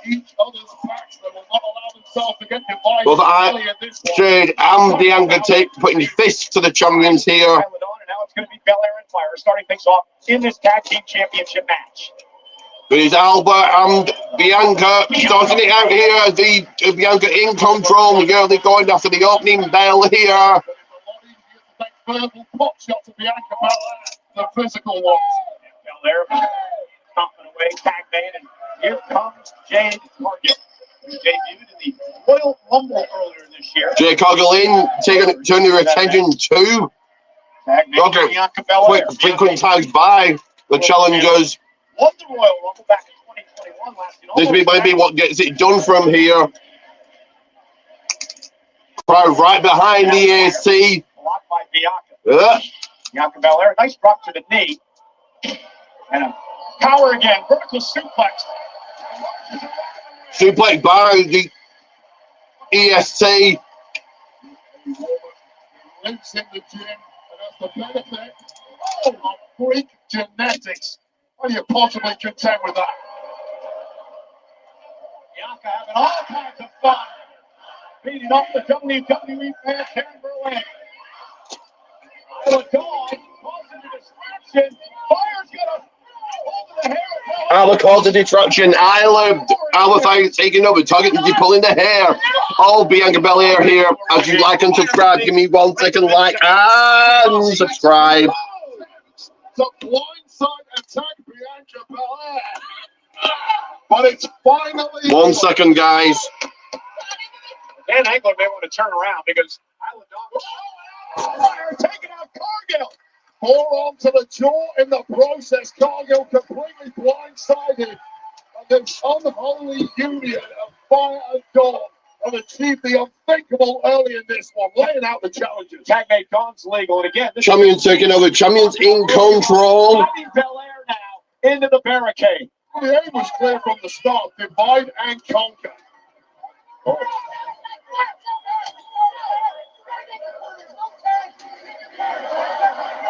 Angler explained to Jade, not really a person. Cargill understandably has lost the plot here. Jade Cargill has been pinned or submitted in her entire time in WWE. She's only been disqualified. Firmly in control are the champions looking to win this short work and easy. Live in Berlin, live in Germany, making history. Bash at Berlin tonight. Women's tag team titles being defended. Yeah, and the champions firmly in control, remaining where they were, and that is in control. By Fire. Kick out by Belair. 10 years plus of relationship that the champs have got. That is why they found themselves in this position early in this matchup. Drop toe hold into the bottom rope. By Fire. Tag mate, Dawn's legal, and a running knee. Pace is slowed. This is what Fire and Dawn want. Coming out on Belair. The kick out by Bianca. How smart is this? You take out the veteran of the team. The person on the outside, Jade Cargill, is now having to try and come up with the plays, come up with the strategy. That's the least experienced.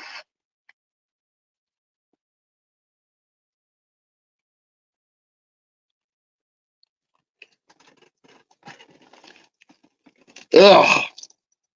1 second, guys. My Xbox has just gone off.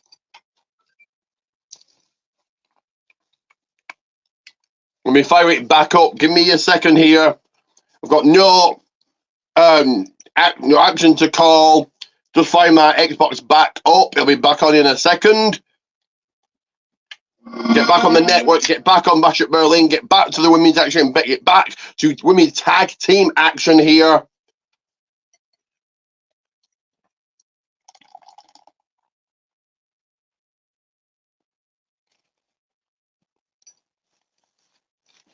So give me a few seconds here to fire up my Xbox again. Be back on calling the action in a few minutes here.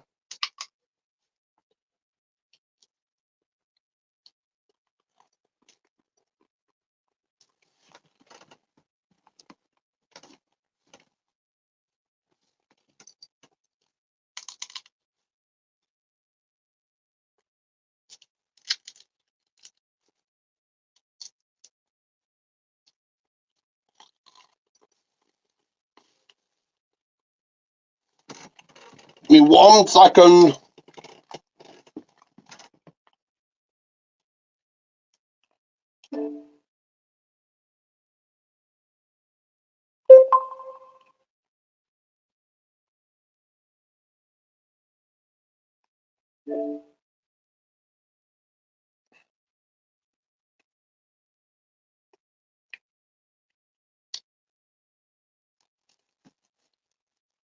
One second. Vince, and here we are. Back in on the action, back in on the women's action, women's tag team action, WWE women's tag team titles on the line. Oh, Rob's here. Who was our the challenger? Bianca Belair, more importantly. Back in control here, looking for the tag to Jade, and champions are trying to cut her off here. Almost there for Belair. This is wild. They filed a face lock. Separation created. Bianca Belair now. Oh, look at that. What a move by Fire. Into the DDT. And the DDT by Fire. 1, 2, retain. No, not quite yet. Part of all that wasn't the DDT ring. It's what Fire did to Jade Cargill. When Bianca had her up, she actually kicked Cargill off the apron, allowing her to deliver the DDT when Bianca couldn't make a tag. Brilliant timing and instincts from Alba Fire. It's not only prevented the and this is it. Watch this. Right there. Kicking Cargill off the apron and then delivering a picture-perfect DDT. And it sent Jade Cargill's mind to an even darker place. Belair, though, moves out of the way. Dawn in. Steve first, give it a turnbuckle, and now an opportunity for Bianca once again. There's a glassy eye for Bianca Belair. There is a push and a late Jade Cargill demanding this tag. And Fire set over the top rope and hit hard. Bianca and the third, well, no, Isla, Bianca fights out to that. Lands on her feet. What does Bianca have left? Jade Cargill must wonder if this tag is ever coming. Tag in to Jade. And here we go. What a disaster for the champions.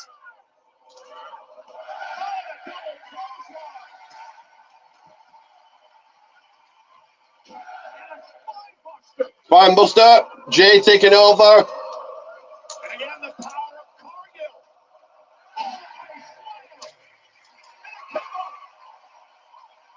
Looking like a Da Vinci diagram come to life. Jade firmly in control. Cargill. One-woman wrecking machine. Dawn's in trouble. Jade Cargill powers her up. Jade continue to control. Go to the cover. 1, 2.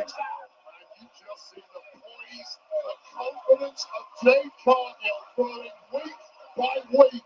That is the Belair effect rubbing off on the story. Yeah, no doubt about that. I completely agree, Wade. As you look at this massive crowd, record-setting crowd of 13,149 here tonight in Berlin. Tag. Not sure if And Jade realizes. Jay doesn't realize the Albert just tagged in. Blind tag. Joey gets in the wrong person here. Not the legal woman, but Al ring just like that. The legal woman. Yes. Bianca looks to be legal here, tagging in, and double team move. This is it. This is over. Jay waiting on the outside, going for the cover. 1, 2, no. Jay coming in just like that.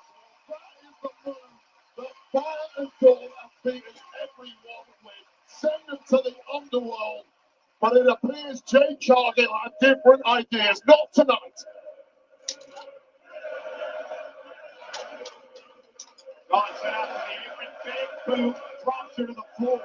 Now a fire shot from behind. Now a kick to the ribs of Bianca Belair.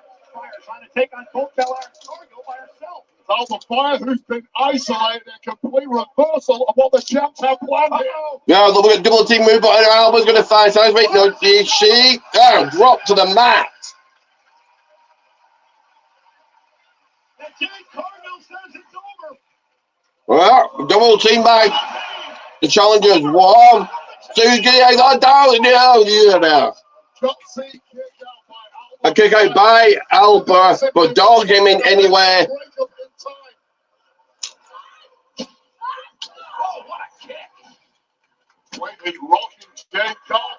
Yes, looking to put away. No. Headbutt to Bianca by Alba. Tag. John's now legal. Now up to the top goes Alba.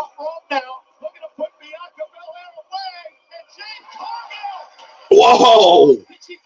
Jake just snatched Bianca away. Bianca was laid across Alba. Jake snatching her away, saving the match, saving the titles here.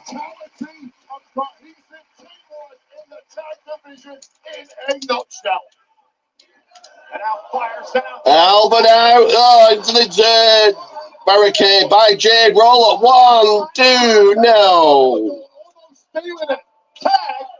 Tag. Jade in. Well, we might get new champions here, unfortunately. I think your champions should retain, but let's wait and see. Double team move. Yeah. That's it.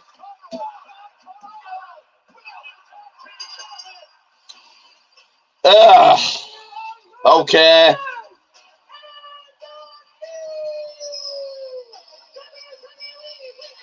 Okay. Your new women's tag team champions, Bianca Belair, Alba. Yes, Bianca Belair, Jade Cargill. So, Unholy Union only won because it was in Scotland. Okay.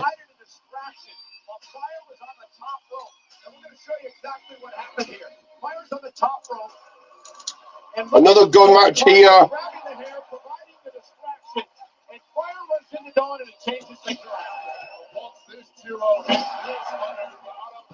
I said this earlier and I'll say it again. I think 5 matches allows the fans to breathe. They all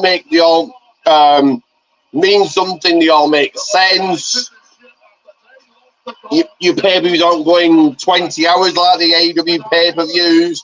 All in was just way too long. Every pay-per-view for AEW was way too long. And it is me who lives and breathes wrestling. As you can see, this year's been endured 15 matches. That should be heaven for somebody like me. And no.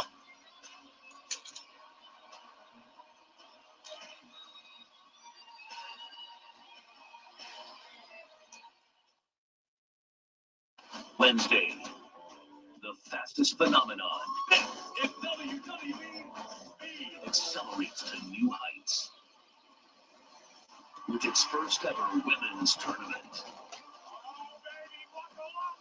Who walks yourself the inaugural WWE Speed Women's Champion.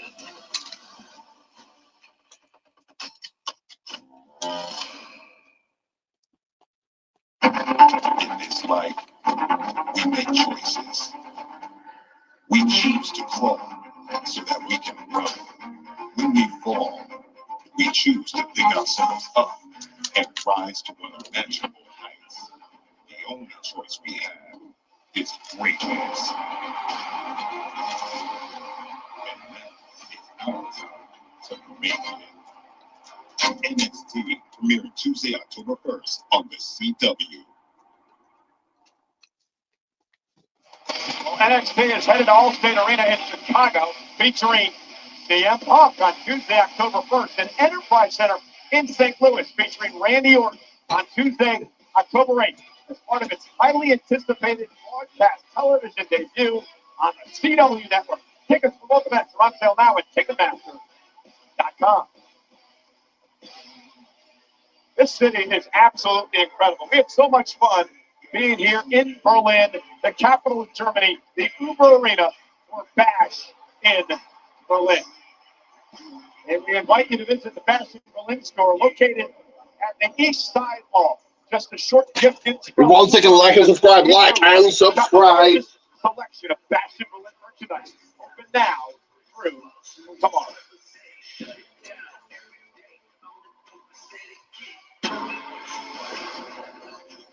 Spoke to this man earlier today. He admitted he had butterflies, but now he is fully focused on the task at hand, and that is Drew McIntyre. Punk getting ready for war.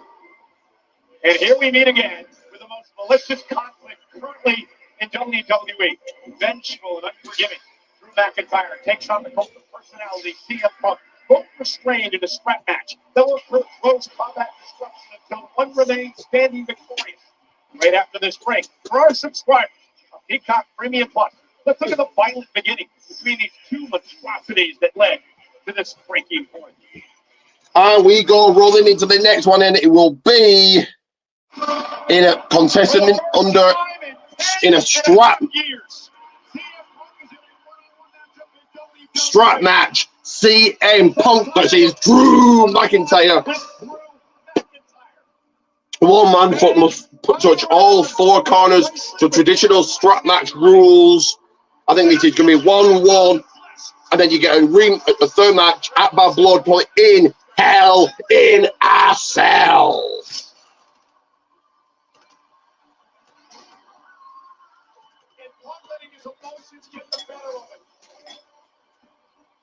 Rhodes picked it up off the mat as the referee. Snake pass! Rhodes is out!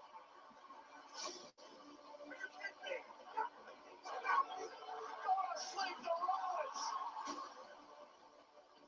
They low blow!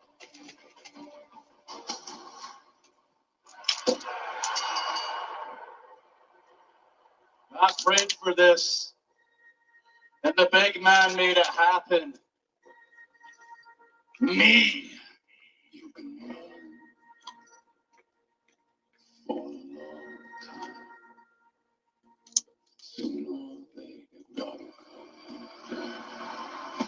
All these times you screwed me over in front of my family, my friends, my country. You won the battle. You didn't win the war. Guess who's still in my corner, Punk? Your stupid-looking dog, Larry, and your lovely wife, AJ. I exorcised the demon CM Punk. Ooh, lady, God for you. I'm not a demon. When pushed, I'm Satan himself.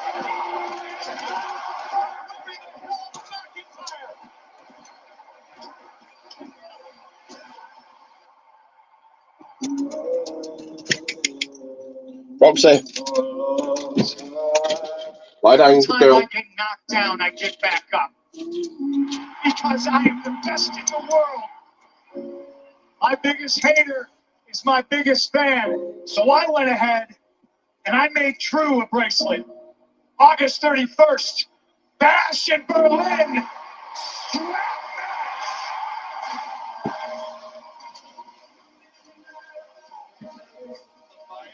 That I'm going to bring upon you. CM Punk is scared of Drew McIntyre.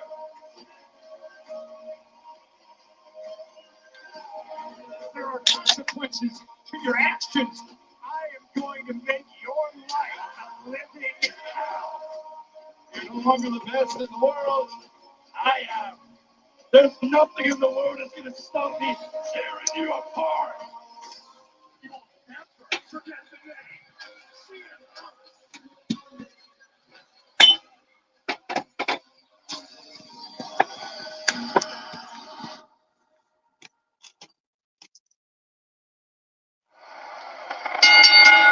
The following is a strap match!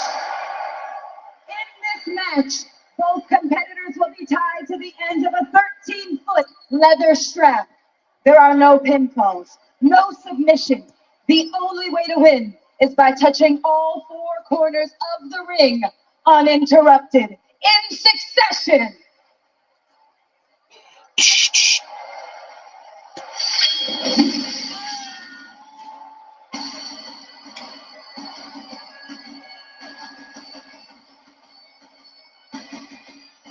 Here comes Scotland's own Scottish psychopath, the man with a bracelet, Drew McIntyre.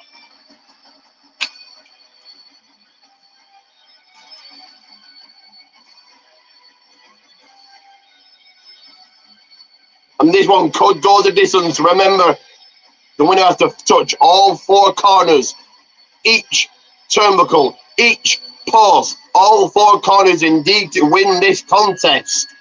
Indeed to win this strap match.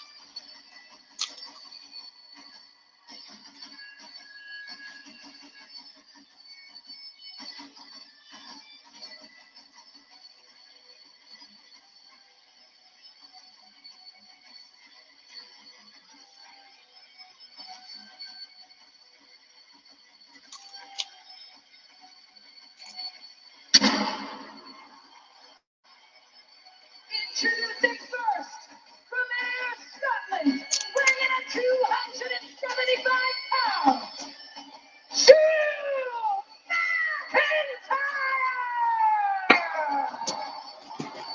And his second career strap match. McIntyre will tell us now what his first match was. 13-foot-long strap, one on the wrist of McIntyre, the other end on the wrist of CM Punk. Now, you notice the light sway in the corner. I don't remember what Drew's first strap match was, but Each time you touch your turnbuckle, the light will go on.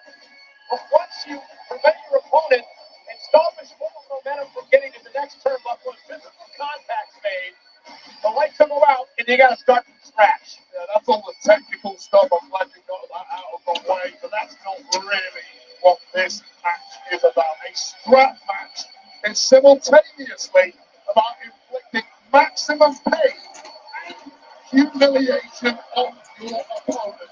Degrade, humble, shame, and ultimately beat the man you hate more than anyone else on planet Earth.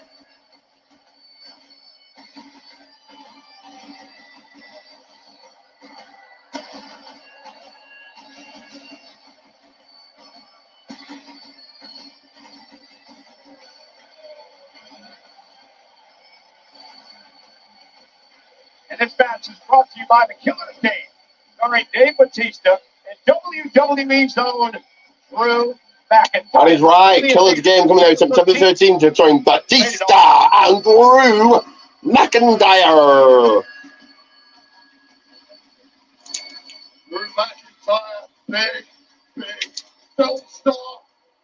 Well, big film stars are understatement. He's got The Rock. CM Punk in HD, live forever.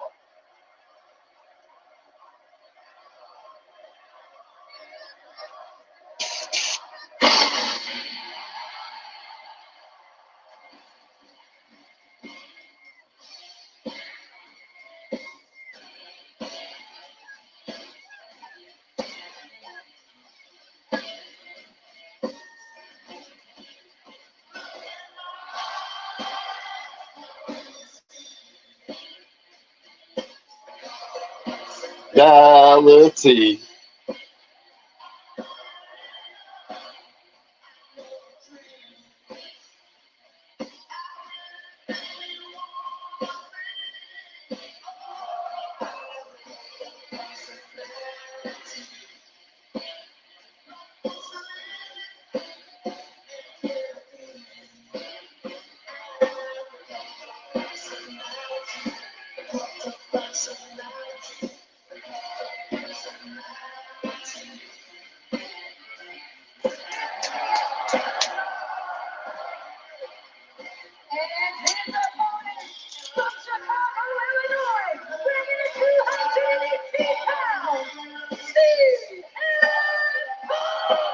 CM Punk has never lost a strap match in his career. He won the OVW Ohio Valley Wrestling Championship in a strap match. He beat the late great Umaga in a Samoan strap match. The same night, he cashed in his money to make contract to Jeff Hardy to win a world championship. So strap matches have been very kind to CM Punk in his career. Incredibly rare in this industry. It's actually insane that both competitors. Well, CM Punk and Trick Richard as they Drew McIntyre. Tony CM Punk on the early going. CM Punk making his entrance. CM Punk pointing to the crowd and Drew McIntyre taking it to CM Punk in the early going. The strap has even been put on a race. Killer Games and sponsors this match. But here we go. Drew McIntyre taking it to the outside and taking it to the outside table. Looking to put Drew McIntyre Punk through it.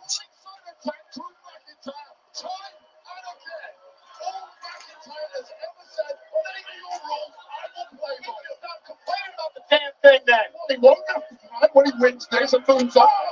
Now Punk going to fight back in one of the most personal battles we've ever seen here in WWE. What a start from McIntyre. It's all part. And here's the problem. The match hasn't even started, Wade, because these men don't even have a strap on their wrist. Well, once it starts, it's going to be really short after what we just... Drew McIntyre with the strap. McIntyre and attacking an ambush. Still not on either guy's wrist. This is all about a silly 50-cent bracelet. A bracelet that has Punk's wife stain, his dog's name on it. And he's going to whip him like a government mule. Drew McIntyre whipping the best in the world, CM Punk. On a 6'5", 270-pound Scottish. You have a 3-pound dog that sits on your lap. Again, you hear Punk writhing in pain. And McIntyre. Drew putting the strap himself on Punk's wrist. The match has begun, I believe.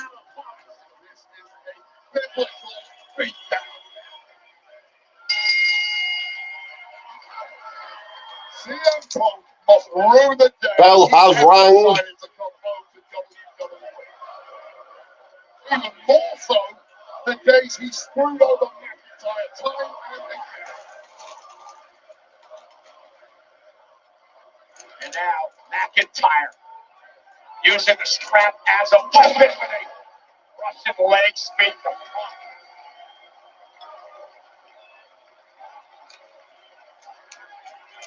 Snarling anger, the vitriol inside the mind and soul of Drew McIntyre. Ultimate catharsis tonight. Now, Punk's ribs first into the apron. I asked McIntyre yesterday as part of the kickoff show. You already beat Punk at SummerSlam. Oh, why did you agree to the strap match with Punk? McIntyre laughed and said, "I'm going to beat the hell out of him." Simple. And again, right to the back. Drew McIntyre with the strap to the back of CM Punk. Welch forming already on Punk's back. This isn't about winning a match. This is about a fight. This is about a brawl. Punk just not delivered one offensive. Well, he did one punch. That was his only offensive move in this match so far. It has been all McIntyre. Now, does that count as a touch? The light went on. And there you go. Oh, hits it. So now McIntyre's got to touch the next 3 consecutively unless Punk can stop his forward momentum. Bang! Offensive shot from McIntyre. Now they really have used CM Punk well since returning to WWE. Only wrestling on the big pay, but only on pay-per-views. He's earned this. Enjoy it. Which makes CM Punk must see. Need to watch the pay-per-view to see him. He's just on a random Raw, like he was on a random Dynamite in AEW. CM Punk got GTX here.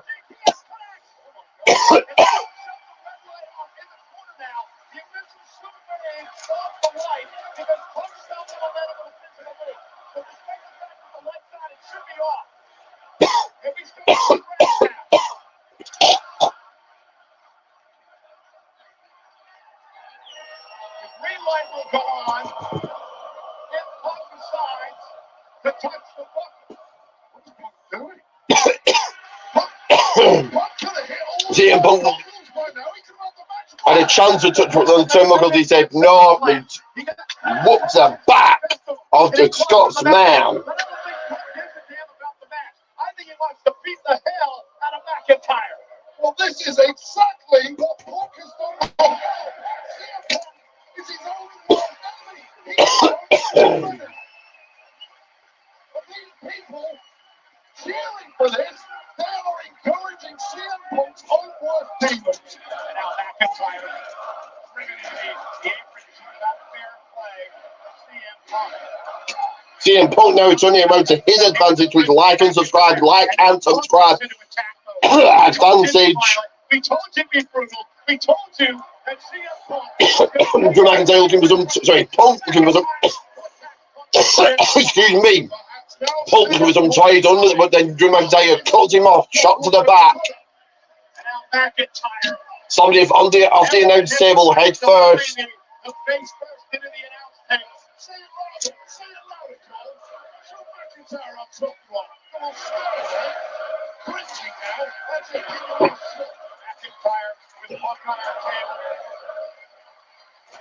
McIntyre now. And I believe McIntyre is going to look for the future shock DDT. That is the move that ripped the triceps of Punk back at the Royal Rumble. And McIntyre's going to do and CM Punk finding out the future DDT on the announce table. But body drop, the announce table didn't break.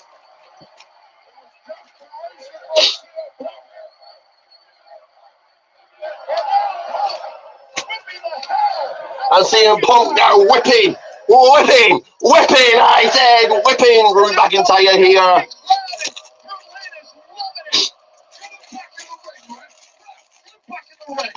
There's no rules, Wade. There's no disqualification for countouts. You guys are going to beat the hell out of each other no matter where they are. Then they do it out, they Uber plus. Supposed to be a contest. Punk with a table coming from under the ring. Listen to yourself. And again, right across the back of Punk.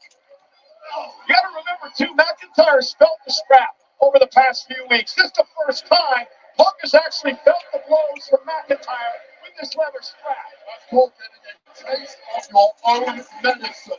Much concern for CM Punk, who's had it his own way for far too long. Now McIntyre again. And Punk has just been defenseless. Drew taking over again with a chop to the back of that strap. And now McIntyre with a steel chair. McIntyre with a chair in hand. And right to the ribs of Punk. And Punk just crumbles to the floor. The referee quite rightly allowing this to continue. There are no rules in this kind of match, Cole. Thanks. No countouts, no disqualifications.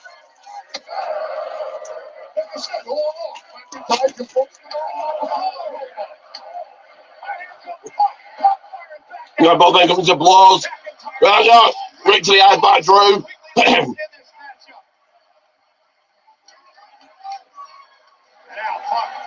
Sent back into the ring by McIntyre. Both guys' bodies tortured. And Punk busted open. But it's a Scotsman. Looks like he might have been busted open the hard way as well. Oh. Slammed onto the chair, brought into the ring, back first. Really touching a turnbuckle here. Nice job, Wade. You just pulled the power out of a monitor. Now we can't see anything. I think you see a slow motion. Now McIntyre unloading with the right hands. Now headbutts the Punk. McIntyre pulling out all the stops here tonight. I mean, I'll say a lot for the toughness of CM Punk, who got battered and bullied for the first 5 minutes in this match. And again, Punk had his chance, man. He hit a GTS and go to sleep. He could have touched the turnbuckles. He could have touched them and won this thing. But he decided he wanted to beat up McIntyre more. Punk's again on the losing end of this thing. Setting up a contraption of doom in that turnbuckle. Clearly got some malignant. And a knee to the face as good for a bullet. Drew set up a chair in the in between the turnbuckles. More than a spot of blood on the canvas. And now McIntyre and Punk. And what does Punk have in store here? McIntyre is first off the post. Trying to give McIntyre. 1 second, he got a spot on the screen. In 1 second.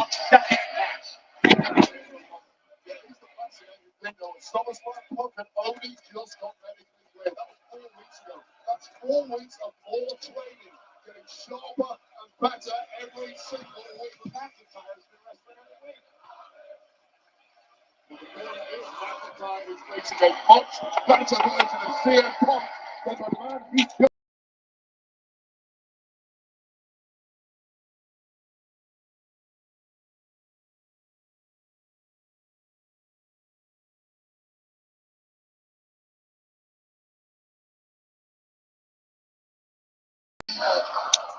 CM Punk now setting up the announcer, not the announcer, setting up a table to maybe put through it if you like and stuff like and get those coming teams. You like to probably get those coming teams. But Claymore to bust it up and CM Punk. CM Punk got a little carried away with his own success. Dropped his goal for a split second of McIntyre's bounce. And watch this Claymore back by McIntyre. Back into the left temple. CM Punk, McIntyre moving gingerly, of course. McIntyre touches one turnbuckle, red light down. Drew just took 1 turnbuckle, he has to touch 4 more. 2. Now Punk has got to stop him before he touches all 4, or this one's over. There's nothing left. 3. 1 left, and that's it. Turnbuckle by McIntyre. Got to get to the other side of the ring. Smart move by Drew sending very clever, sending Drew headfirst into the chair that he's up in the middle of the turnbuckles. I see him Punk going out the ring, pulling Drew McIntyre into said chair.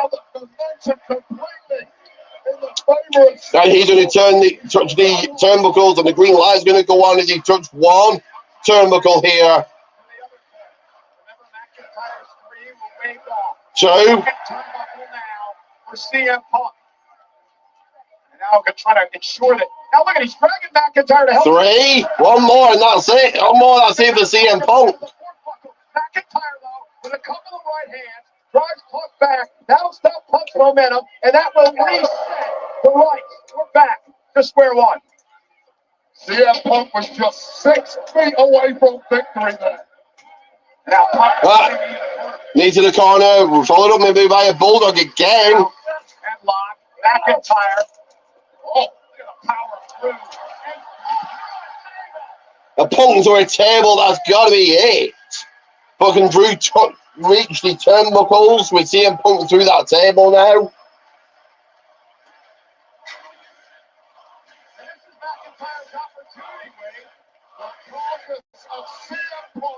Just got shattered. He went for that bulldog. He did not contend with the power of Drew McIntyre.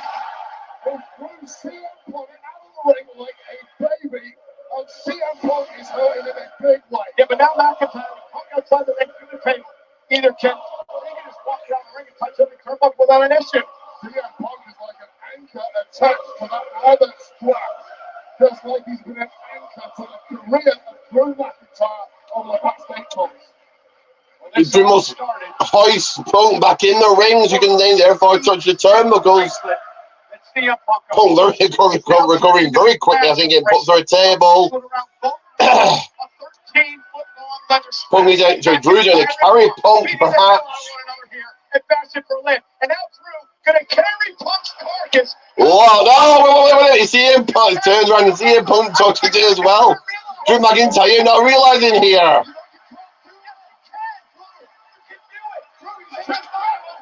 locking it again.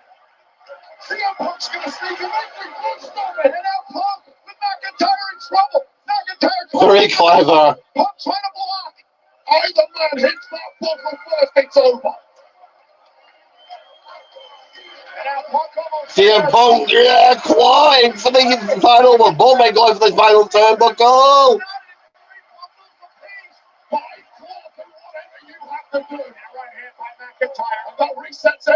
And now the referee waving it off. McIntyre's and again we're back to square one.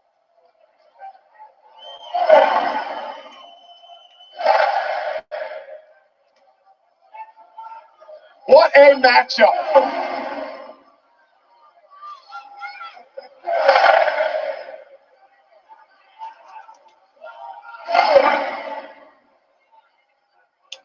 Both combatants here, both competitors here. Training blows, back and forth, back and forth, back and forth, back and forth. It's a hockey fight in Berlin. It's Germany live right now across Berlin. Both men doing the same thing, they kick to each other. This audience loving every second of what we're seeing. McIntyre wasn't able to release, wasn't able to get off the ground and deliver the full Claymore because Punk blocked for the kick of his own. And now both men are down, and this is a critical moment in this match. McIntyre, the bigger, stronger man, has been matched. Both of them tougher for tougher by CM Punk so far this evening. Punk's cooking something up here. What on earth do you do to keep your opponent down long enough? Oh, and Punk now, a Sharpshooter. legendary sharpshooter. Remembered by WWE two-time Hall of Famer Brett the Hitman. Sharpshooters here, but Drew McIntyre kick stopping out. That doesn't matter. You're going to touch all four turnbuckles in order to win this one.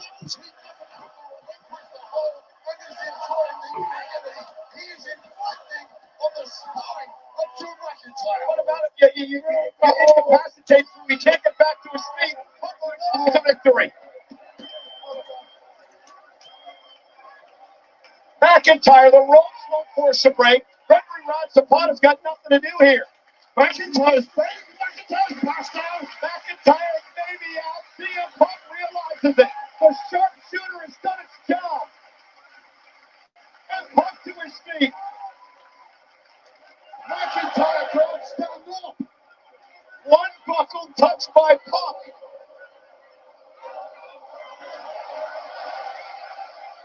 Dragging himself to the second buckle. Not quite there. Fingertip away. McIntyre not allowed. Now Punk does get there. Trying to make it to a third turnbuckle now for CM Punk to try to win this scrap match. Kimball looking to touch another turnbuckle here. Drew McIntyre going to stop that. That neck breaker. And I'll put some light on the matter, some like and subscribe. Like and subscribe, like. 60 seconds. Somehow got blood back in his lower extremities. And he's going to rock his night here at Baskin. Capacity channel 13,000. Keep up by Drew.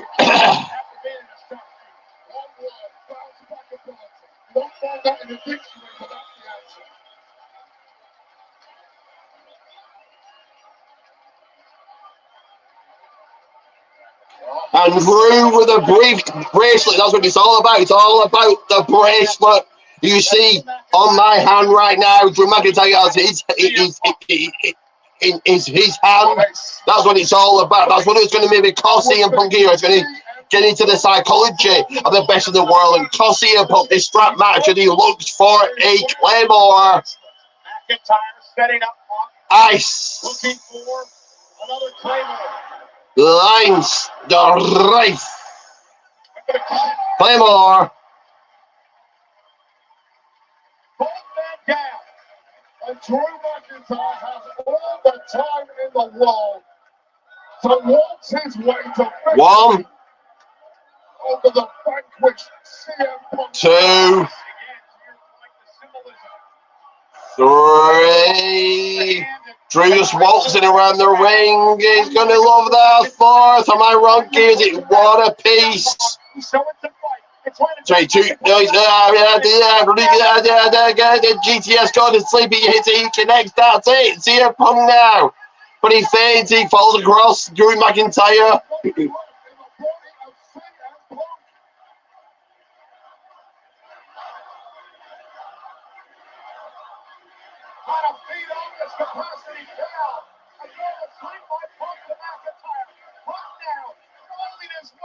He's got his face and his eyes focused on McIntyre. McIntyre clinging on to anything he possibly can with those fingertips.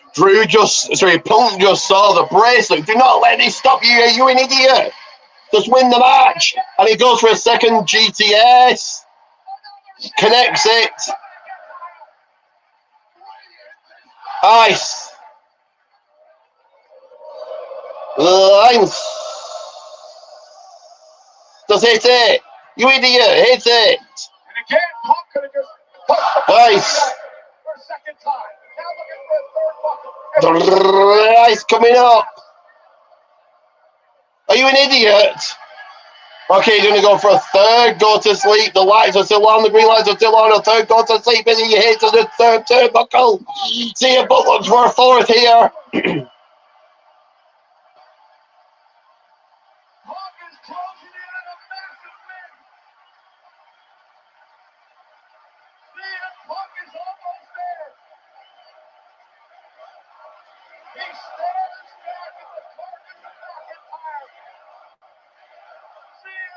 You're going to hear fourth. Go to sleep, is he? Punk trying to lift McIntyre up.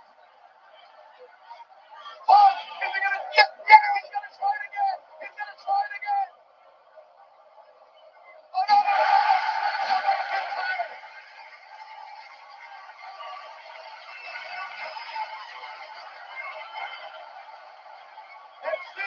Jim was going to take that bracelet away from back.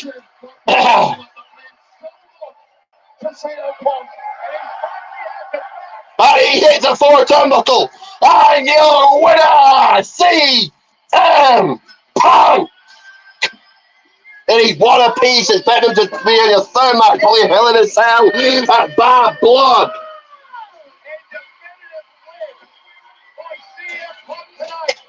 And I update my home results. Give me 1 second here, guys.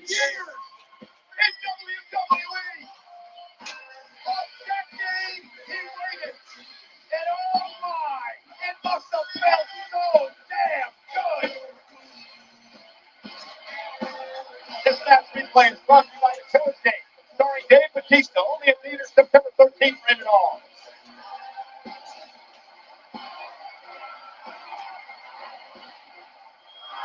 What a matchup. Physical as we expected. A claymore by McIntyre. Victory in sight for Drew McIntyre. But it all went horribly wrong from there as McIntyre was closing in on victory.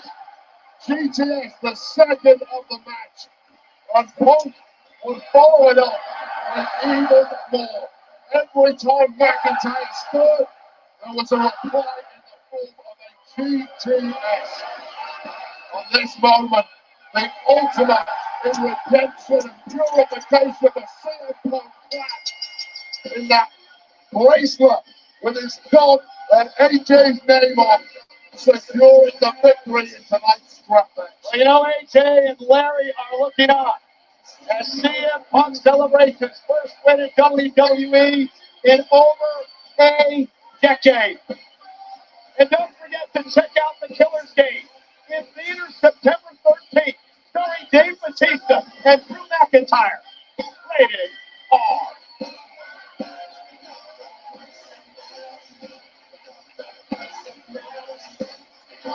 I gotta give some credit here. CM Punk and I don't always see eye to eye, but that's talking about. That is the best CM Punk has looked in that year's episode. Come on, Elliot, the UFC welterweight. Bring the CM Punk, the Welsh gangster celebrating with Punk. It had to feel so good. Winning the scrap match here at Bash in Berlin.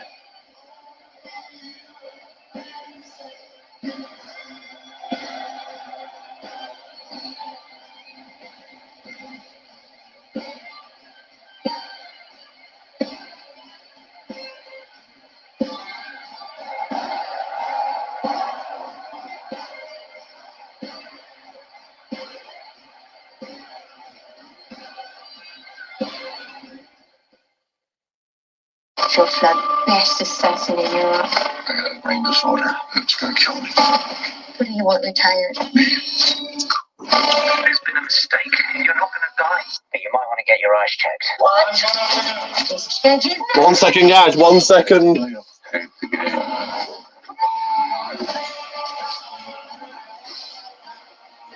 Kill the doctor too. Have you had your eyes checked? Killer's Game. Rated R. September 13th. Cody, we've been out here since July and we still ain't seen nothing.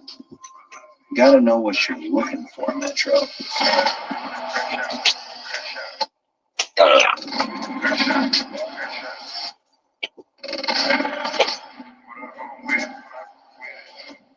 Metro?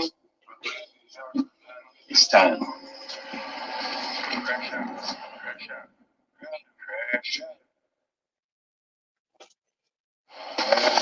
Just announced, Jade Cargill, what happened to your new WWE Women's Tag Team Champions, will be at Bad Blood Pre-Show Hospitality, only with On Location. Here's your chance to enjoy Bad Blood like never before with a WWE Priority Pack.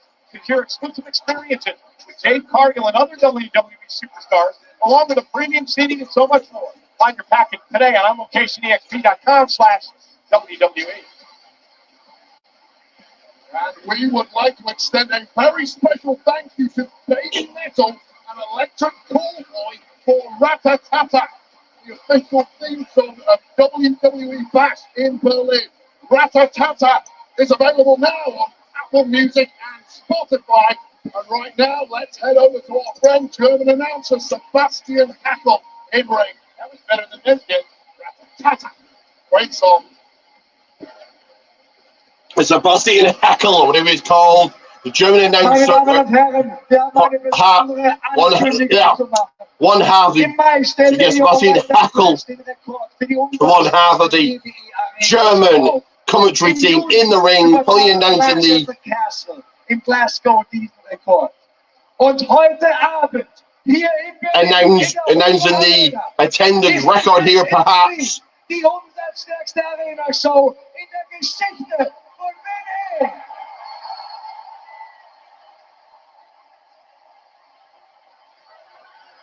Männer, bad guys.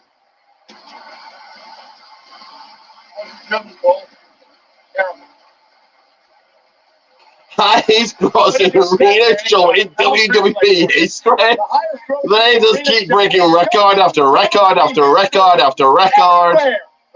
WWE business is booming right now. It is on fire. Hey, don't go anywhere. Immediately following Bash Berlin, it's the Bash Berlin post show. I'm being forced to sit at ringside and talk about it. Anyway, here from WWE's Chief Content Officer Triple H and superstars competed in Berlin. Bash Berlin post show starts at the conclusion of the main event. Bring it up Peacock and all WWE social platforms.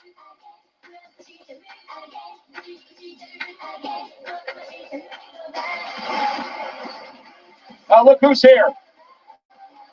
Oh, how sweet. What love is in the air. What a beautiful scene, Cole. I'm not jealous. Dominic and Flynn. Well, it is Judgment Day. Rolling on to the next one here will be mixed tag team action as the Turtle Twins, Damian Priest and Rhea Ripley fend against Dominic Mysterio and Liv Morgan. But give me a second, guys. That corroded one of the most formidable factions in the WWE to bring upon this mayhem.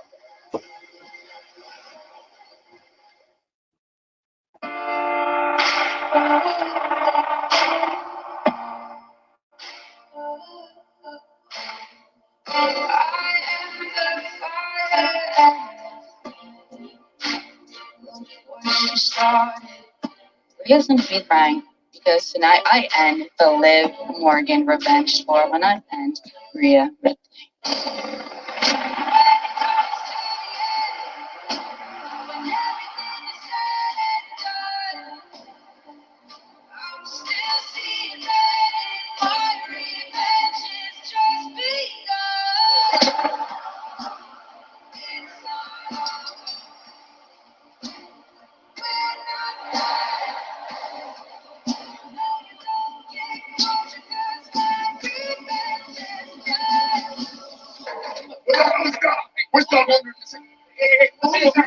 Is that you? Did you know? Are you gonna ask me that?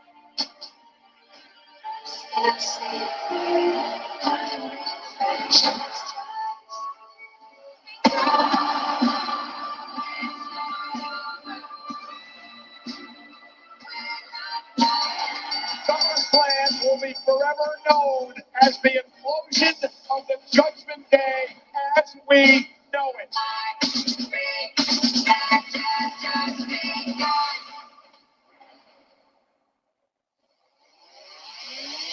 We are the Judgment Day. No leaders. No egos. No Rhea. No Damien. Every night when the sky turns red, I'm searching for love. Oh, and Damien. Like stopping dollars and Bentleys.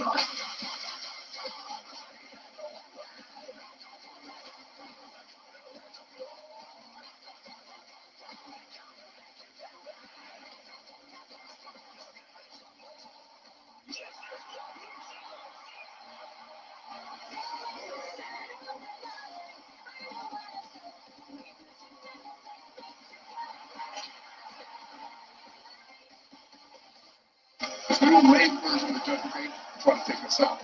The Terror Twins stood our ground while these clowns ran. We're living down. The days are numbered because that fashion Berlin. You two officially receive your punishment. We didn't become the most destructive forces here within the WWE by being the good guy. And the fashion Berlin, the Terror Twins, and shaking mercy.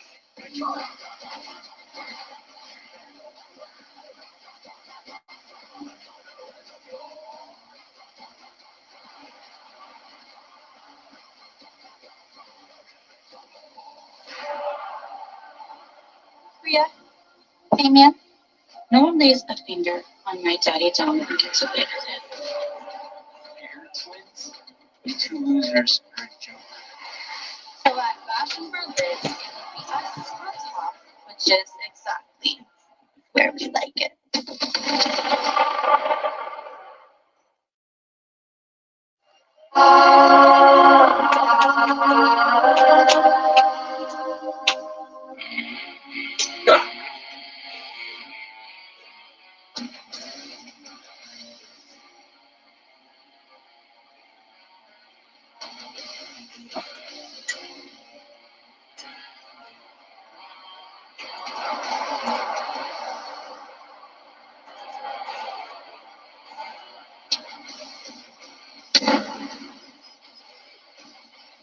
Second guard, we're back on screen in 1 second.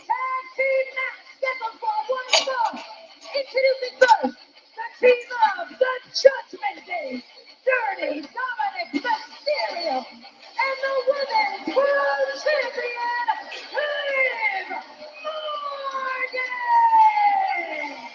Liv Morgan's changed. Dominic Mysterio's obviously changed. And what I don't get about this couple is the fact that they're running around with ego and confidence through the roof, at least on the outside, but every time they come anywhere near Rhea and Damien, they just run away. No. They're not running away tonight. They've agreed to this matchup because they... And they're making their way, well, in the ring right now, Liv Morgan, Dominic Mysterio, the Judgment Day. They didn't agree to anything. They were forced into this match race. So let's get that straight. No, they'll play off. Liv and Dom want nothing to do with the Terror Twins. They look pretty confident right now. They look every inch the sweet couple of them. That just brings a tear to your eye, doesn't it? It makes me want to vomit with that mustache on that. The love machine that is Dom Mysterio, the greatest mustache we've seen since the days of Eli Cottonwood. Oh my God. This match is brought to you by Star Wars. Eli Cottonwood getting a mention. Very bizarre guy on NXT back in the day. Skeleton outfit on because he's about the size of a skeleton. He's got a muscle out in his body. Shredded, sleeve, that's what the ladies love. And what an upgrade for a girlfriend in Liv Morgan. Oh, champion! Upgraded to a champion in WWE. Rhea would be the champion if it wasn't for Dominic. And Damian be the champion if it wasn't for Finn Balor. Well, they would both be champions if they didn't talk down for the rest of Judgment Day for the best part of 2 years. Those are the consequences for your ill treatment of others. No wonder both of your groups failed. Golden Damian Priest and now Rhea Ripley, the Terror Twins.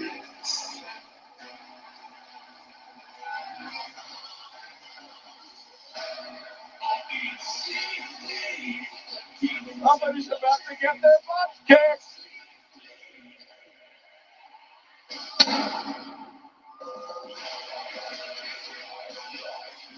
And their opponent, the team of Damian Priest and Rhea Ripley.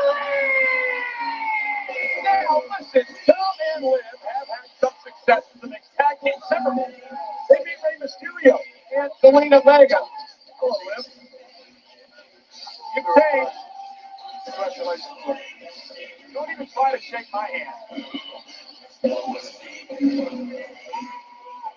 you what, Damian Priest out here looking like a rock and roll star. But Rhea Ripley, I've got some advice for her. Don't look back in anger. Move on and be thankful that you got to experience the world's greatest knowledge of Mysterio. Okay, it's time to get back in the ring, guys. Your match is about to start.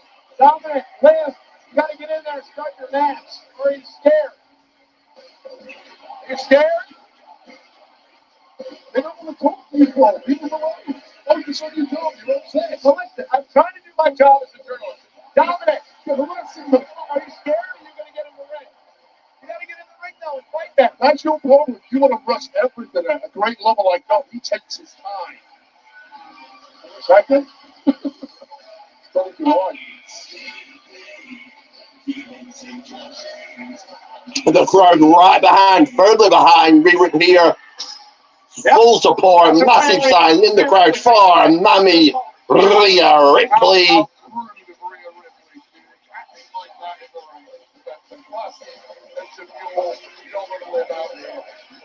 Did you say dumb and live? No. Oh, that was just your accent. Your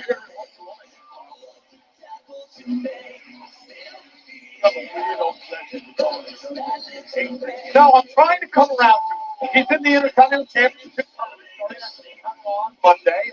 I'm trying to come around to him, but he makes it really, really difficult. When he comes out here and he does silly things, it's fun. I'm trying to be on my side. The green-eyed monster living inside Michael Cole. This is Dom Mysterio. Bells rang, here we go. Contest underway. Damian Priest turns his attention to Dominic Mysterio. I would imagine this is traditional mixed tag team rules. Women on the women, men on the men. It doesn't look like what it is to start with here. Dominic Mysterio tries to play keep away with Priest here tonight. Priest is trying to punch Dominic in the face and mess up his good looks. I can see the stride on the Please turning his attention, his full attention, his full like and subscribe, attention to Dominic Mysterio as he running down the hands on Dirty Dom.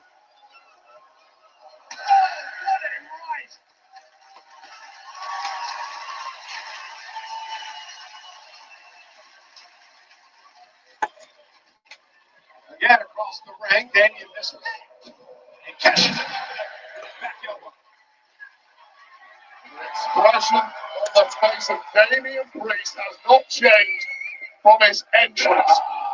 One of unbridled rage.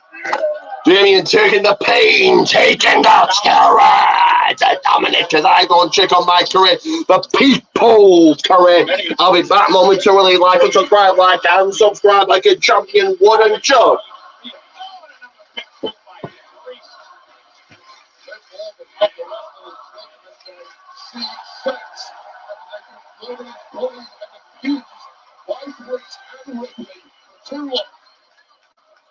Priest's been tagged to Liv Morgan, and that means Rhea Ripley's got to come into this matchup.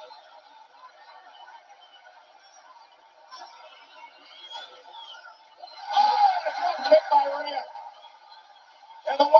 champion Liv Morgan's in trouble. Rhea Ripley staring right back at Dominic in a full-away slam. Remember what Dominic did to Rhea? Stabbed her in the back, two-timed her, cost her the championship. Rhea Ripley has not forgotten. And she hasn't forgotten what Liv Morgan has done. The seductress taking Dominic away from her. And Rhea was out of action and entry for months. Liv Morgan forced Rhea to relinquish the championship. The result in the women's won the championship, but Ripley had to be vacated because of that injury.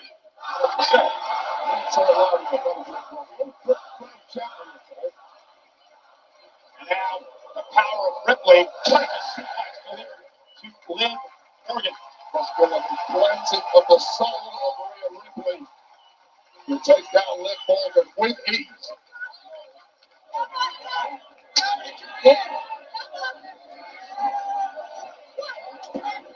Dominic checking on Liv.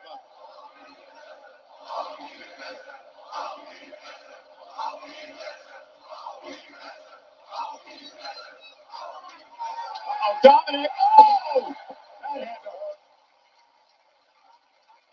Liv and Dom have barely got a shot in so far.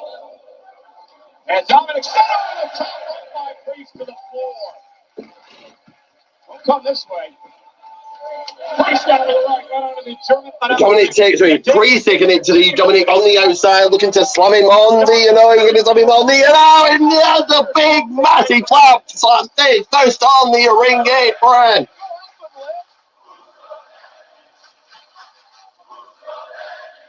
Liv looks distressed. They're enjoying this a little too much. Oh, look at Liv grabbing David. That was wise. But the distraction allows Dominic. Oh, no. Dominic taken over by distraction from Liv here. And now Dominic Mysterio has taken over. And Dominic got oh, as I need to the steel steps was back. First was Priest by Dominic.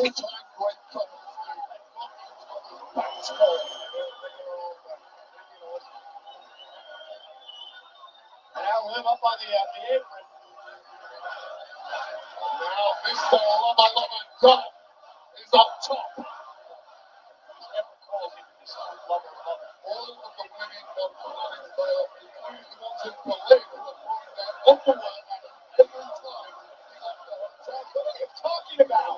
That's like he's Mick Jagger. Get up over the top. Oh, and Dominic now fully in control here. Sent on over the top 1, 2 into the cover. Priest kicking out very quickly here.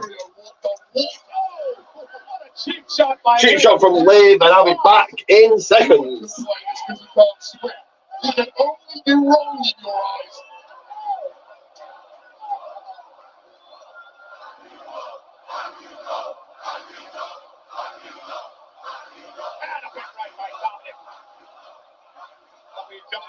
Getting all over Dominic Mysterio here. Bashing for him. Priest back to the right. Stunning Mysterio again. And another one by Damian Priest. So big, powerful, and rangy is Damian Priest. Maybe the best striker in all of WWE. Look at Dominic. Nice tornado DDT. Into the cover. Mysterio on a kick out. The best striker in WWE is no match for the greatest luchador in history. And again, Liv Morgan with another cheap shot. This is getting ridiculous. And what a shot. Dan Angle is the official. I mean, come on, do your job. He's never done his job right in his life. And now Dominic is just taking control of the free. Come impressed with what Dominic's been able to do. Thanks in part to Liv Morgan. Well, look at it, Cole Day in hell because Michael Cole has finally accepted that Dom Mysterio is correct. I didn't say so. Thanks to Liv Morgan, he's also beaten his dad, the Hall of Fame Rey Mysterio, on 2 different occasions. And now mocking. The late great Eddie Guerrero. Good night, broken arrow to Mysterio. Too strong to take a suplex from the high-flying luchador, Dom Mysterio. Liv in, Rhea in. Ricky Goldman in.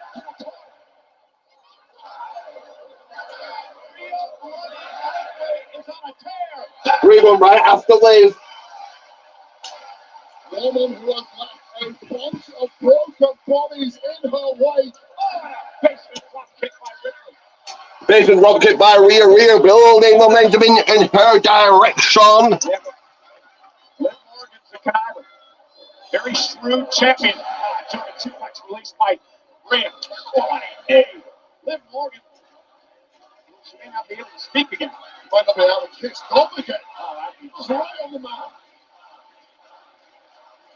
Oh, yeah.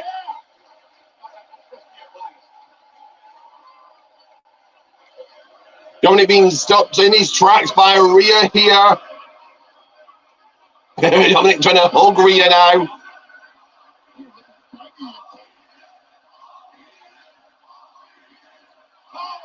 Oh, big elbow to Liv, knocking her back down.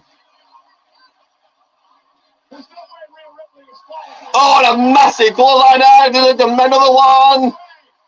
Into the riptide. No, okay, maybe not. Oh, they're probably going well for this. Rhea Ripley turning attention to Dominic. It didn't take long. Head scissors on Dominic. Over 100 decibels in Germany. Can you hear me? As Liv now in. And a drop kick to Liv.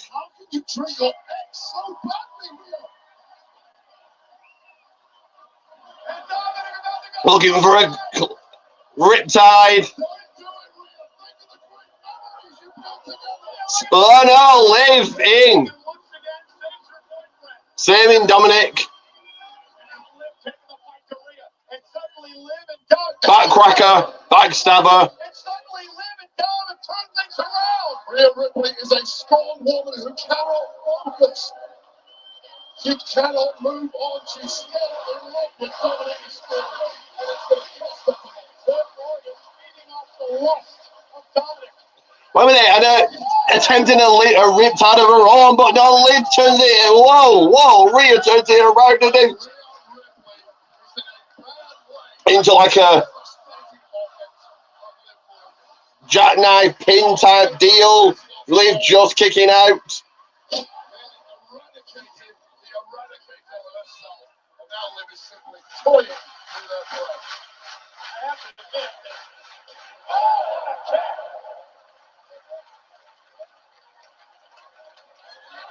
Liv Morgan has not one way she's out.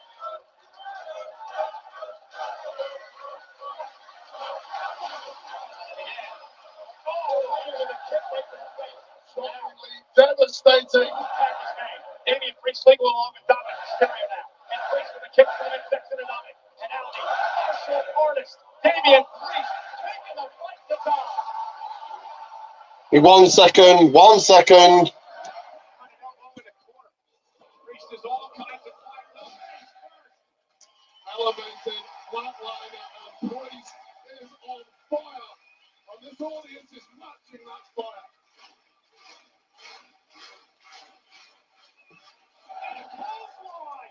Covered by Priest. Liv Morgan breaks it up. That's a full clothesline there, almost decapitating Dom Mysterio. Well, Rhea may be about to decapitate Liv Morgan.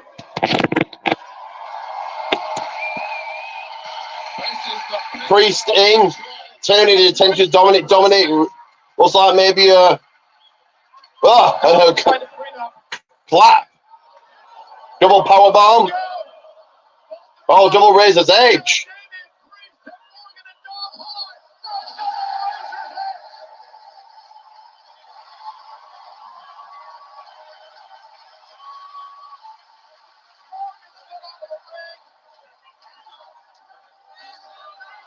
And Rhea Ripley said,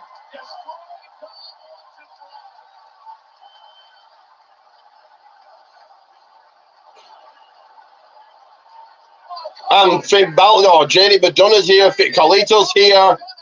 The rest of Judgment Day.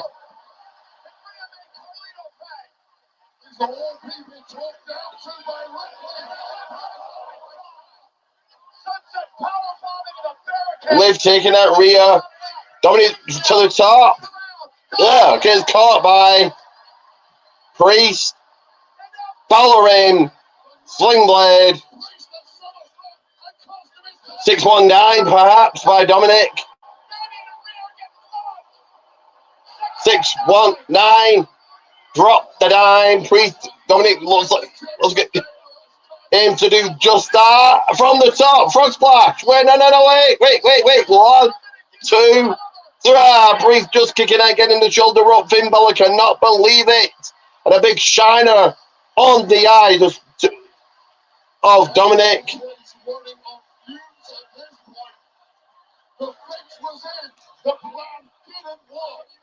And that man, Finn Balor, who cost Damian Priest the World Championship. And now a tag that Liv is tagged in.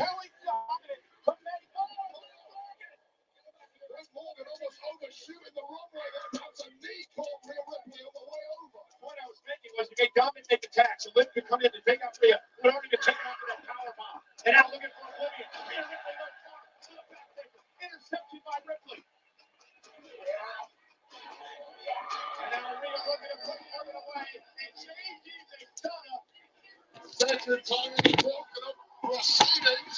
McDonough is like a damn gnat. Oh, you caught him. Almost a version of the code breaker or half of Olivia. What the hell that was. But it was effective.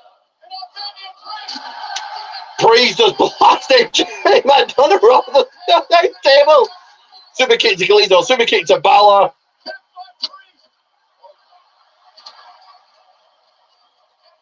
Priest turning attention to the guy that cost him the World Championship. Dominic Mysterio, the suicide dive to Priest.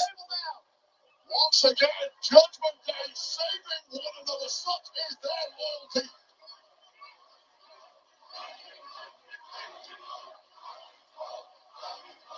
The hell are they lining up here? Holy hell, and a clothesline turning, drop Dominic inside out. Live all alone with Rhea.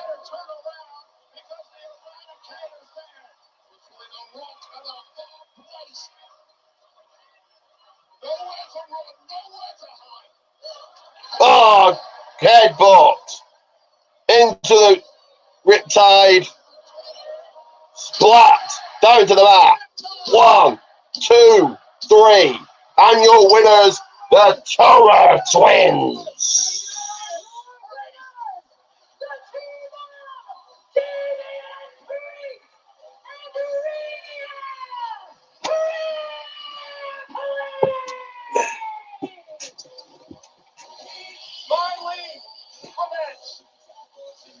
Judgment Day threw everything they had in their arsenal at Priest and Ripley, who were just refusing to be denied tonight. This match replay is brought to you by Star Wars Outlaws, available now on Xbox Series XS, PS5, and PC.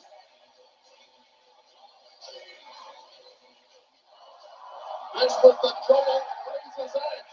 The buck wagon had victory inside for Priest and Ripley. But here comes the cavalry in the form of Carlito and the rest of the Judgment Day.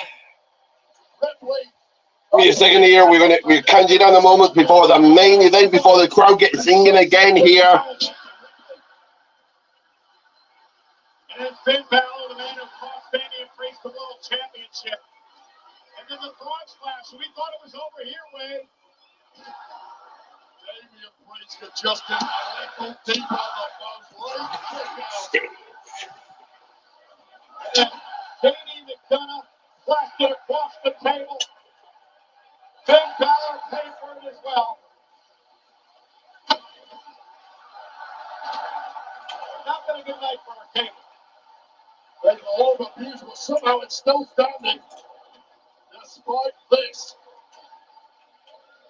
And then the killer blow. Riptide. Tight pin from Rhea Ripley. And a huge W for the Terror Twins. Danny and Priest and Rhea Ripley with a semblance of revenge tonight against the Judgment Day. I don't know if that's the end of it.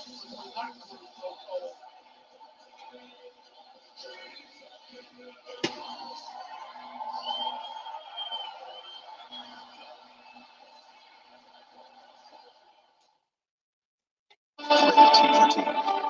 Now your singing voices will get them ready to go in moments here for your main event of the show.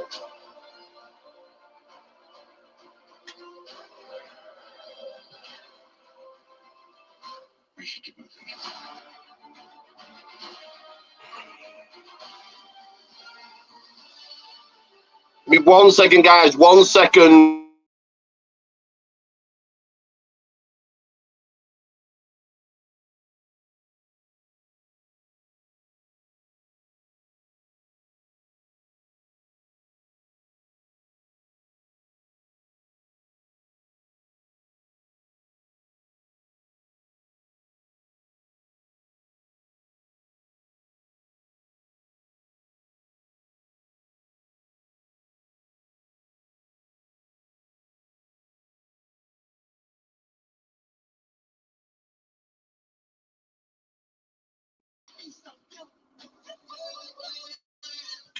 Today only, 3 shipping on qualifying orders.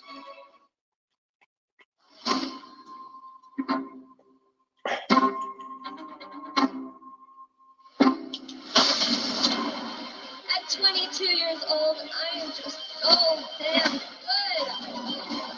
When it comes to that title, damn Parker, God, I call myself all ego, and I have every right to do so. I will make a believer of you when I take the NXT Championship.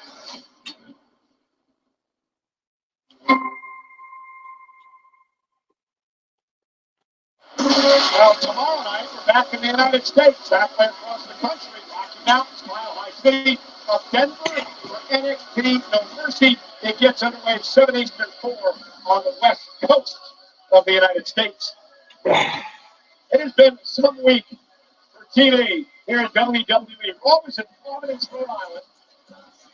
Once we left there, we had put across the Atlantic to Europe. Did SmackDown, and of course the kickoff show, Countdown to Fashion Berlin tonight. Tomorrow, we head back to Denver. Not only for NXT No Mercy, but Monday Night Wade Barrett, Joe Tessitore, debut on Monday Night Raw, live on USA. And what a night we got. Join me and Joe Tessitore. So Joe Tessitore will debut on Raw, on commentary, along with Wade Barrett. The Celtic Warrior Sheamus, Ludwig Kaiser. So I suppose it's just too much for Michael Cole to be doing both Raw and SmackDown, which is fair enough, which I fully understand. Dragon Lady, Dominic Mysterio, Dominic is still Raw. After what just happened in the last that happened Monday night. I mean, 2 weeks' time of the Raw season premiere, the winners of these 2 triple threat matches that we talked about on this week's Raw will join Jey Uso and Pete Dunne in the final of the #1 contenders tournament in a fatal 4-way. The winners get their chance at the champ, the explosive Brock Lesnar. And we still have our main event to come here tonight in the capital of Germany. This is Berlin. In Berlin, TV Tower is the highest publicly accessible building in all of Europe. It's 223 feet taller than the Eiffel Tower. Well, the self-proclaimed living legend returned to the ring to settle the score once and for all against the legend Killer. The Michael Randy Orton, Hardest World Heavyweight Champion, covering General Gunther for redemption and retribution. Right now, our main event for the World Heavyweight Champion Gunther defends against Randy Orton.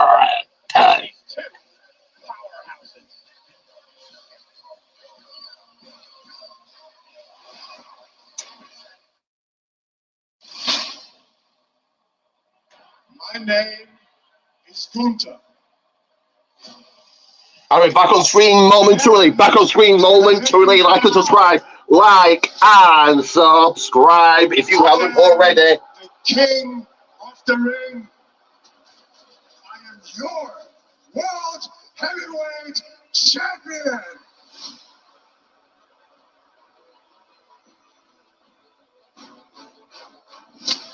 In this ring, I am above everybody. I am greatness personified. From this day forth, the legacy of this great sport and the World Heavyweight Championship belong to me.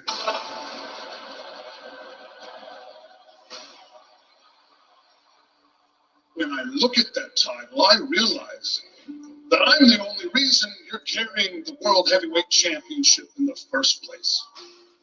Which man will be crowned the king of the ring? Clearly, shoulder nowhere near on the map. Did you really beat me at King of the Ring?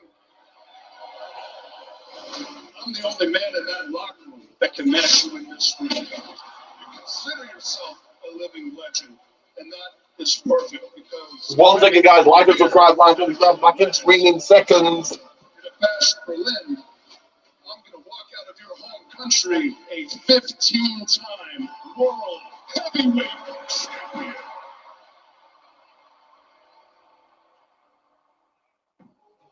Randy, let's be honest. When it really, really matters, you always screw it up. Your grandfather was a screw-up.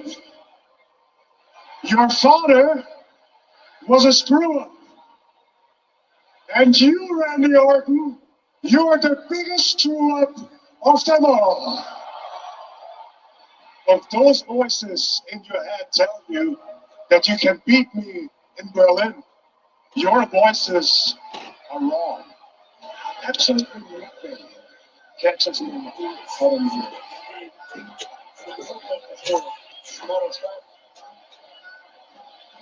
It doesn't mean to be out of nowhere. I want to see it from you. Gunther has never been put in this place, National Berlin. That's exactly what I intend to do.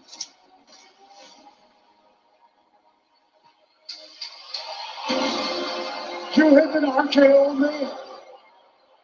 It's never going to happen again. I think you forgot who you were talking to. I'm going to leave you exposed to what you really are. That one trick pony.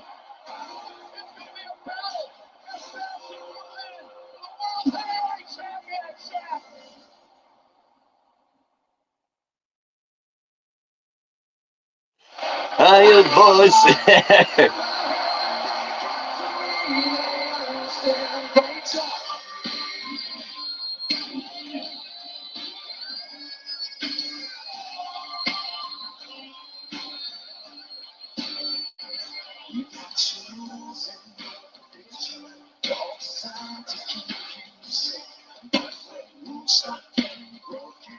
Stop questioning your pain. It's the love.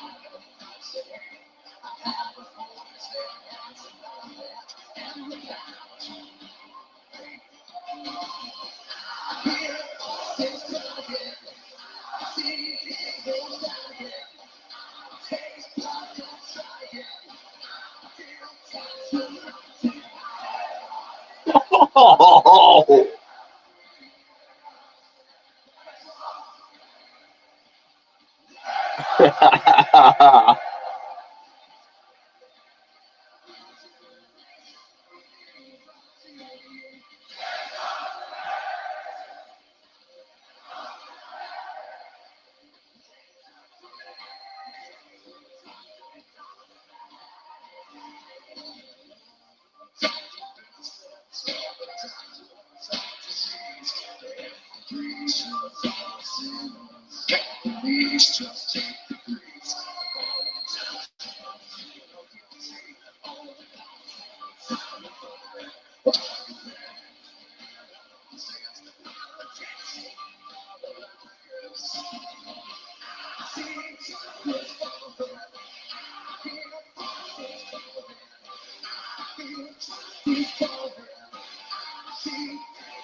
Ladies and gentlemen, you are looking at one of the all-time greats in our industry, a surefire Hall of Famer, and a man who has been wins tonight will be one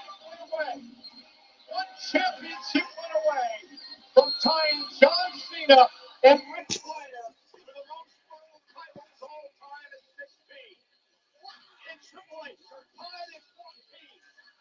Understands the importance of that, the importance of heading into history.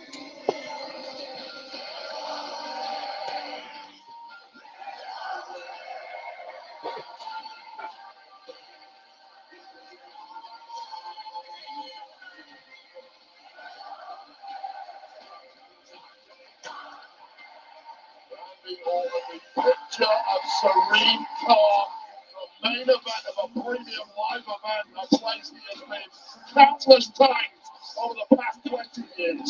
He looks ready.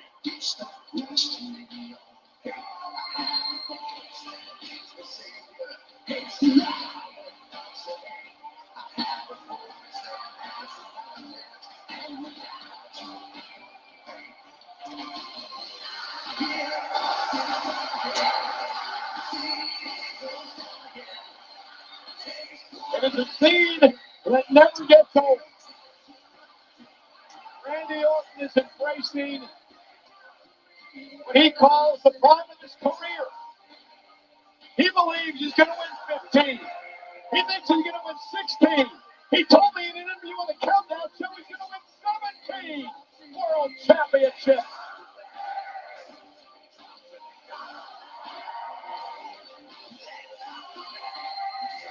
Spectacle in itself, watching this man walk out in front of a packed out arena who worship him and everything he's achieved. How smart is the fighter, keeping that heart rate low. He's done this dance many times. Don't hype yourself up too much and exhaust yourself before that opening plan is even wrong. He came up to me today, you know what he told me? Oh, get my weight right. I'm now 285.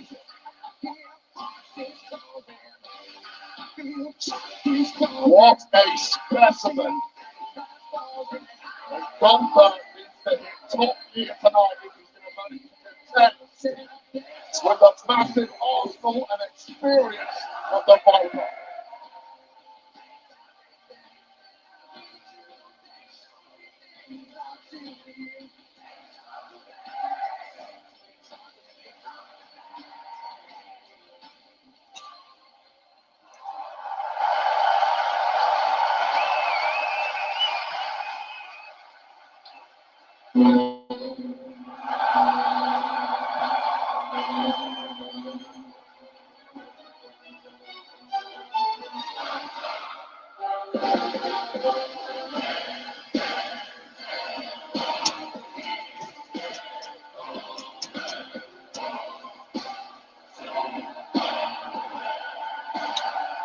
And of course, here comes the world heavyweight champion, the king of the ring general, Gunther.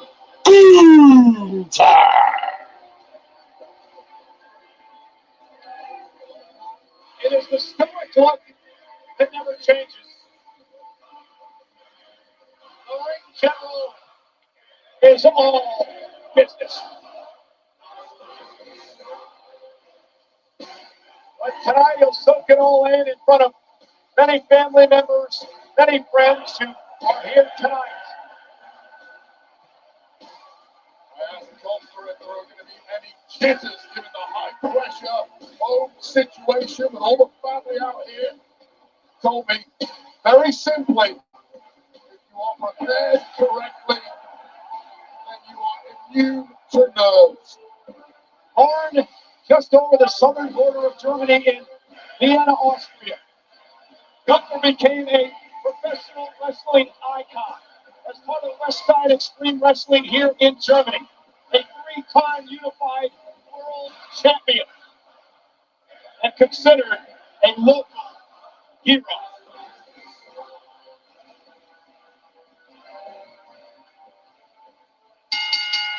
The following contest is scheduled for one fall and it's for the World Heavyweight Championship.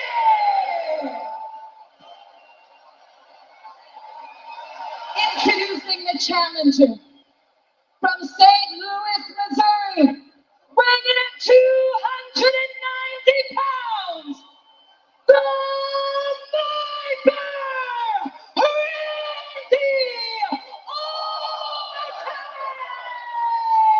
Orton!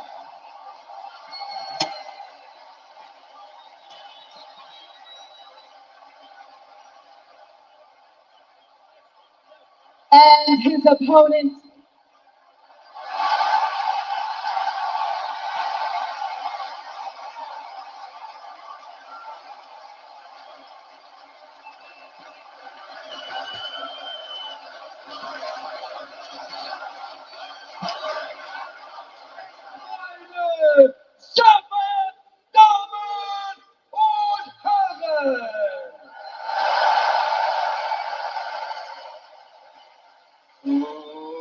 ladies and gentlemen, Give me 1 second, guys. No, I can't. 1 second, guys.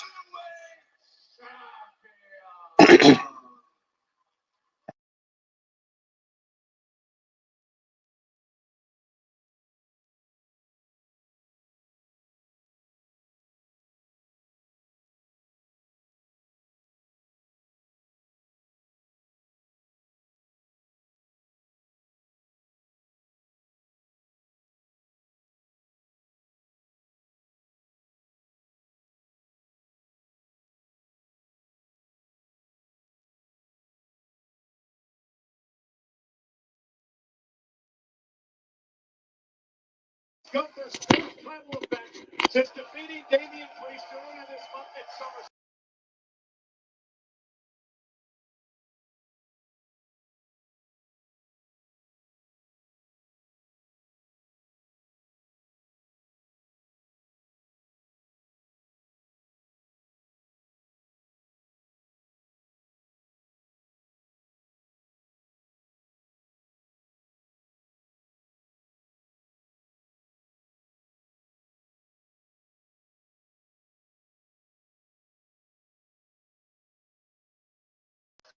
Sorry about that, guys. Sorry about that.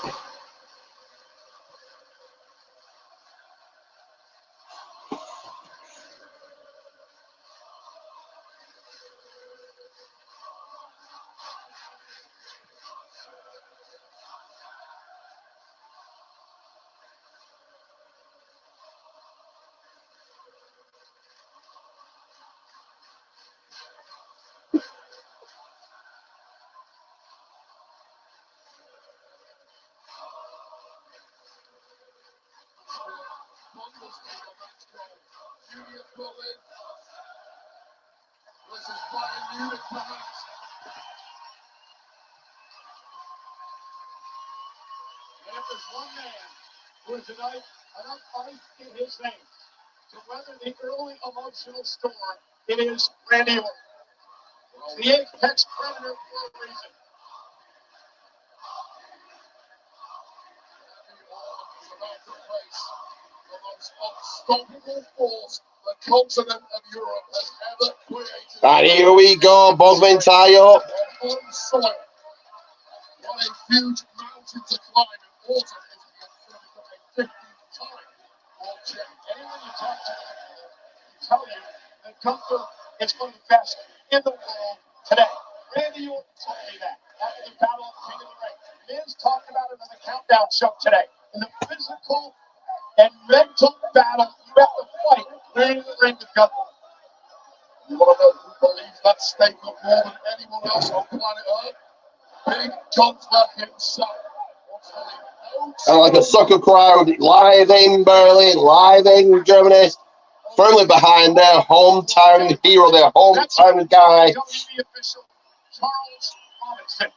Gunther.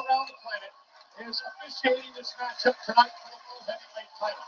And it's champion's advantage for Gunther. Randy Orton him or submit to win his 15th World Championship. And I said my takedown by Gunther and Randy Orton sends a little message of his own. Side headlock by Orton. Follows up in suit. Mr. President's completely unfazed by this pressure cooker atmosphere, by the magnitude of this situation. Two men, the picture of composure in the main event of a premium live event for the gold. You know, May Hall of Famer John Bradshaw later once said that.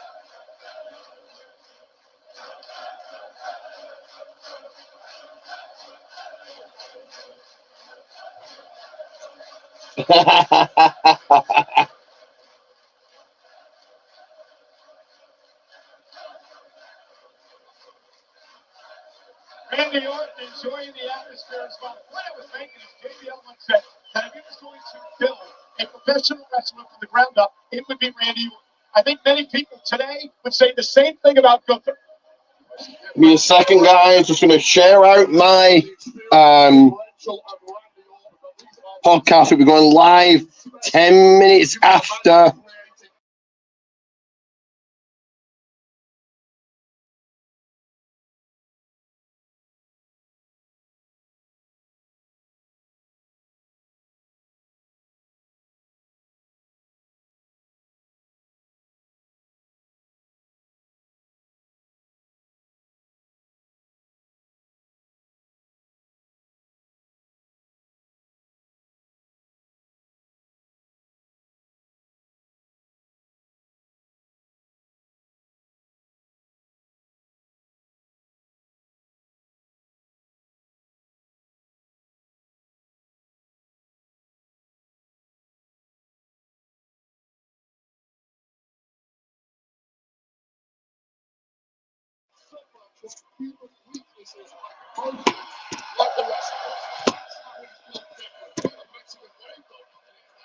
Mexican wave now. That's just like a sucker trap. We're getting a Mexican wave, are we?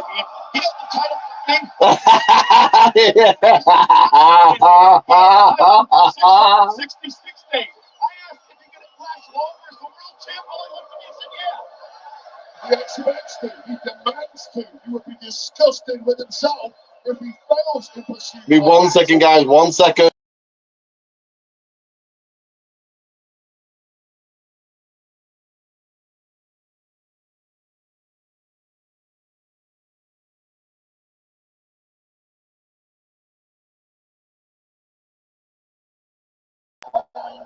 On Gunther in his preparation. You know, there's another thing brought up on the countdown show today. He said that Gunther's been on these live events all week long, very physical balance and the likes of Cody and Randolph heading into tonight. Randy Orton has not wrestled that week long. Is that favorite Gunther or favorite Randy? It's veteran smarts of Randy Orton. He took the back and this is a bananas. Randy Orton's playing along with it. And that's why he's the wrestler. That's why he's the best psychological mind in the business. Gunther's body has been battered only by Elliot Gray on the Deadlift Real Easy match against Sheamus, too. Two of the most physical guys we've ever seen in WWE. Chop by Gunther. That's good, Randy, man. Chop by Gunther drops the Viper. A man who can chop like no other. Chest of Randy Orton. 1 second. 1 second, guys. 1 second. 1 second. A big uppercut by Gunther.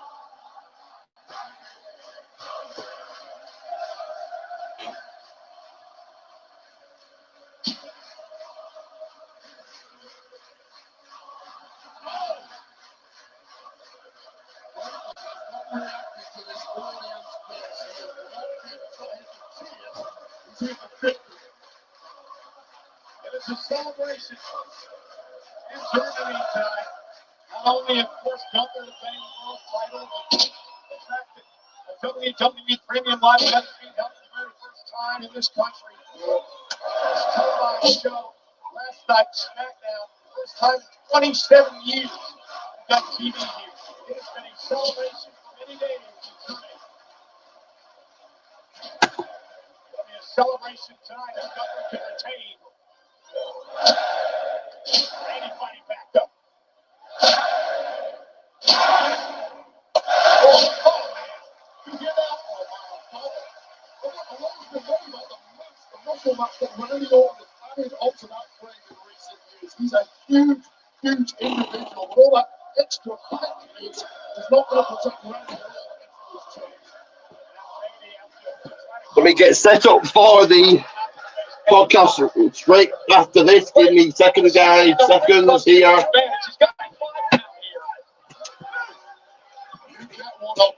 We'll be going live 10 minutes after this pay-per-view is finished. With a Raining Rock podcast live 10 minutes after it. As Gunther is took over by Randy Orton, the legend killer, the Viper himself. Looks of Gunther, rarely do you see him down for this amount of time. Well, you know, one of the interesting things too about Gunther is he's making his shoulder now. And his right arm. Randy Orton understands that so much of Gunther's game is power, his chops. You know, he delivers the spinebuster power bomb. Can take that out of the equation if he can take out the arm. And Orton continues to work on the arm now. You're right, Paul. This is no accident whatsoever. Give me a second, guys. 1 second. Devious, diabolical mind of Randy Orton. And now driving. Gunther again. Doubling down on the strategy. A one-arm Gunther is a much easier proposition to take down than the full form of the ring general. And this is the old Randy Orton. Randy Orton that has no absence of malice.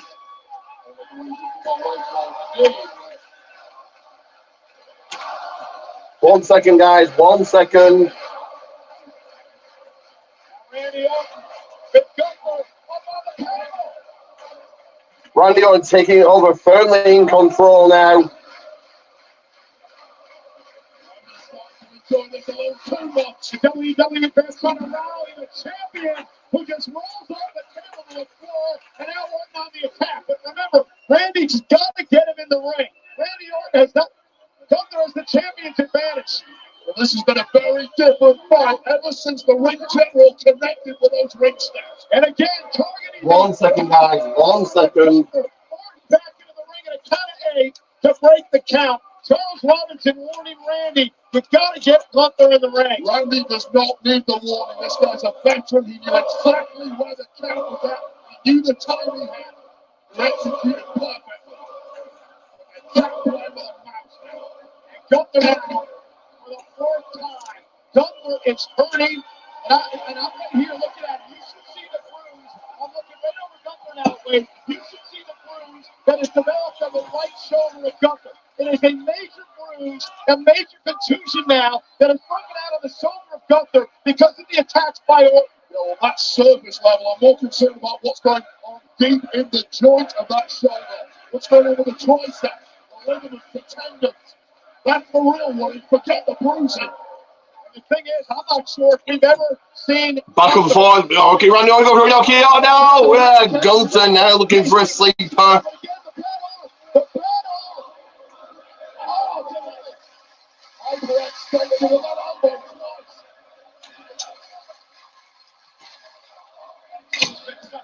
Strategy by Randy Orton to really take down the world champion.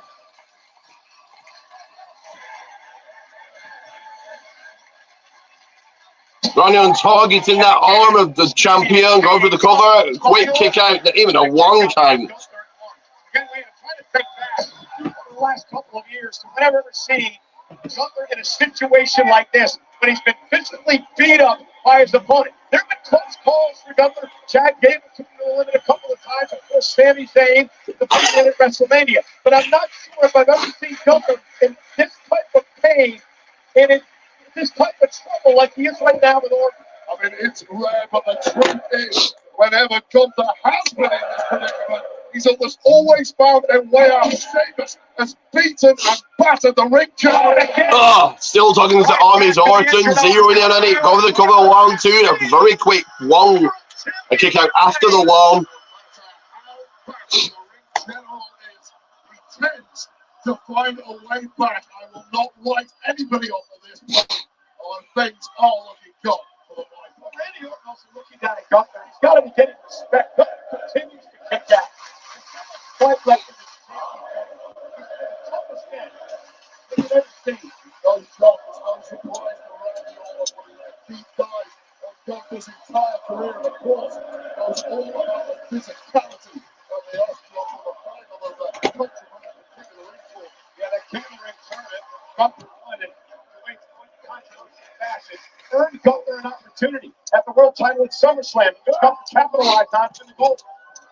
Now Randy Follow slam by Orton to the champion.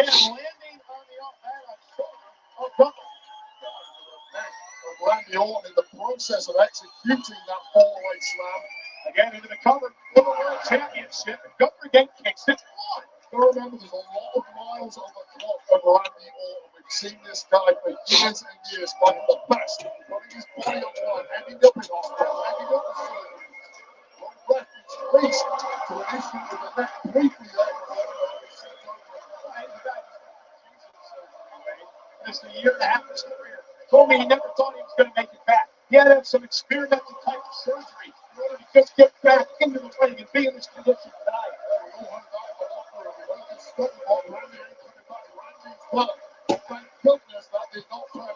Oh, Randy Orton with a scoop slam, but Gunther thought better of that and met him with a kick on a clothesline.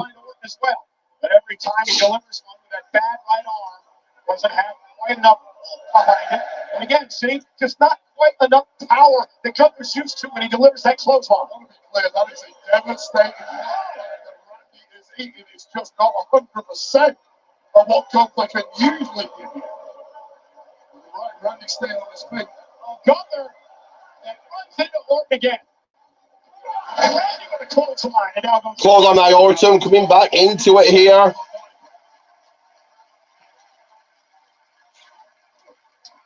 And he ducked underneath the that is the power slam. Cover for the world championship and a kick out.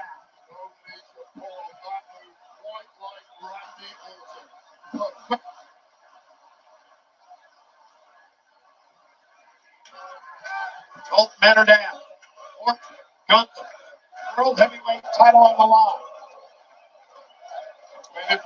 The post show followed Bash at Berlin, but also followed Bash at Berlin in 10 minutes' time after the close of the pay-per-view.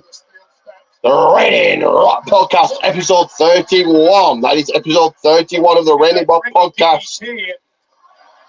Gunther with a chop to Orton.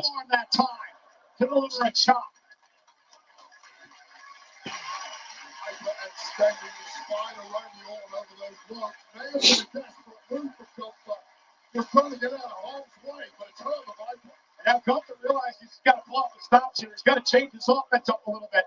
And again, took too much time with that bad arm trying to make it to the top rope. Oh! The chop delivery done is by Orton. He knows he's got the jump wrong. He knows he's got it hard. And he knows he needs to go in for the kill. For a second. There as well. Up to the top now. High above the ring. Dangerous. Flags from Orton. And that is a dangerous move. Again, we go back to the back surgery that the neck issues that Randy Orton had. High risk maneuver for the challenger here. Randy's been pulling off that move his entire career. What his dad, the Cowboy Bob Orton, used to do. And Randy is devastating with it. Although in that moment, Randy may well have been his own worst enemy. Cover, kick out by Gunther. You see the cover, it was one arm gingerly draped over Gunther. There was no leverage in the pin whatsoever. That's Randy Gunther. The record setting crowd tonight. 13,149 at the Uber Arena in Berlin, Germany. Gunther, the champion, Orton, the challenger. And Orton, sorry, Gunther looks spent here.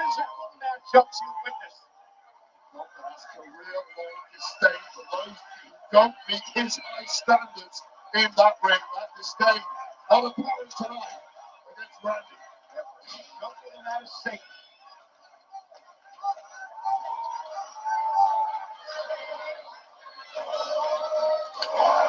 Oh, a massive chop by the champion, by the men's world heavyweight champion.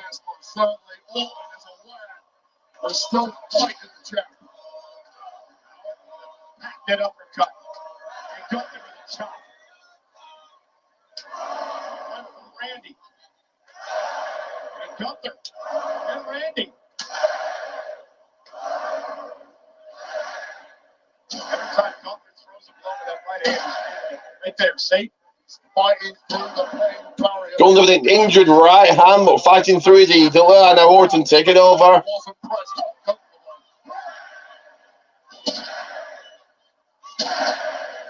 Now Gunther trying to build some momentum and fight back in this. Could Gunther be the better? Oh, Randy! Oh, Randy! I mean, I hope you agree disqualification like that, Joel. Randy went old school there. Well, referee Charles Robinson letting a lot go in this matchup. We saw that earlier when Randy was bouncing Gunther off the announce table for a while. This is for the world title. Charles Robinson has refereed many world championships. Be a second, guys. 1 second. What to let go. And now on the second rope with Gunther. And right there now. Vintage Orton with the draping DDT.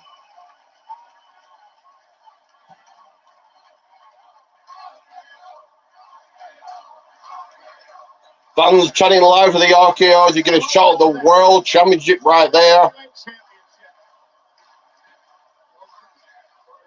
hearing those voices, but it ain't in his head for once. This entire audience thinks they know what is coming next. I think Randy may be going to that special place.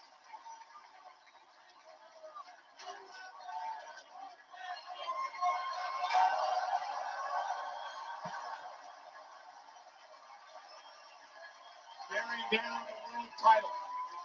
Waiting for Gunther to make it back to his feet. Randy Orton, the Viper, waiting to strike.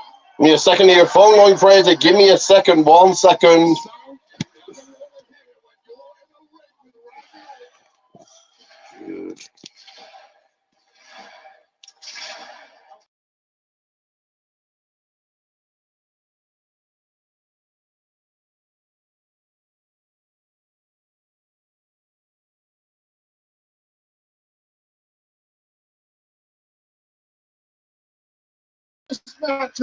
Sorry about that. And you have to believe, Wade, Gunther being as smart as he is a technician in the ring. He's well aware of the surgical repair back and neck of Randy. Don't forget, following this main event, following this pay-per-view, 10 minutes after it, the Randy podcast. So do tune in tonight. You get me to say twice today. Aren't you guys lucky, aren't you? Yes, I know you. I know that's what you're saying right now. And a drop kick from Gunther to Orton. From Gunther taking Orton down. And now Gunther heading up to the top rope. And splash from the top, looking to end it, but injured hand. Gunther's got 1, 2.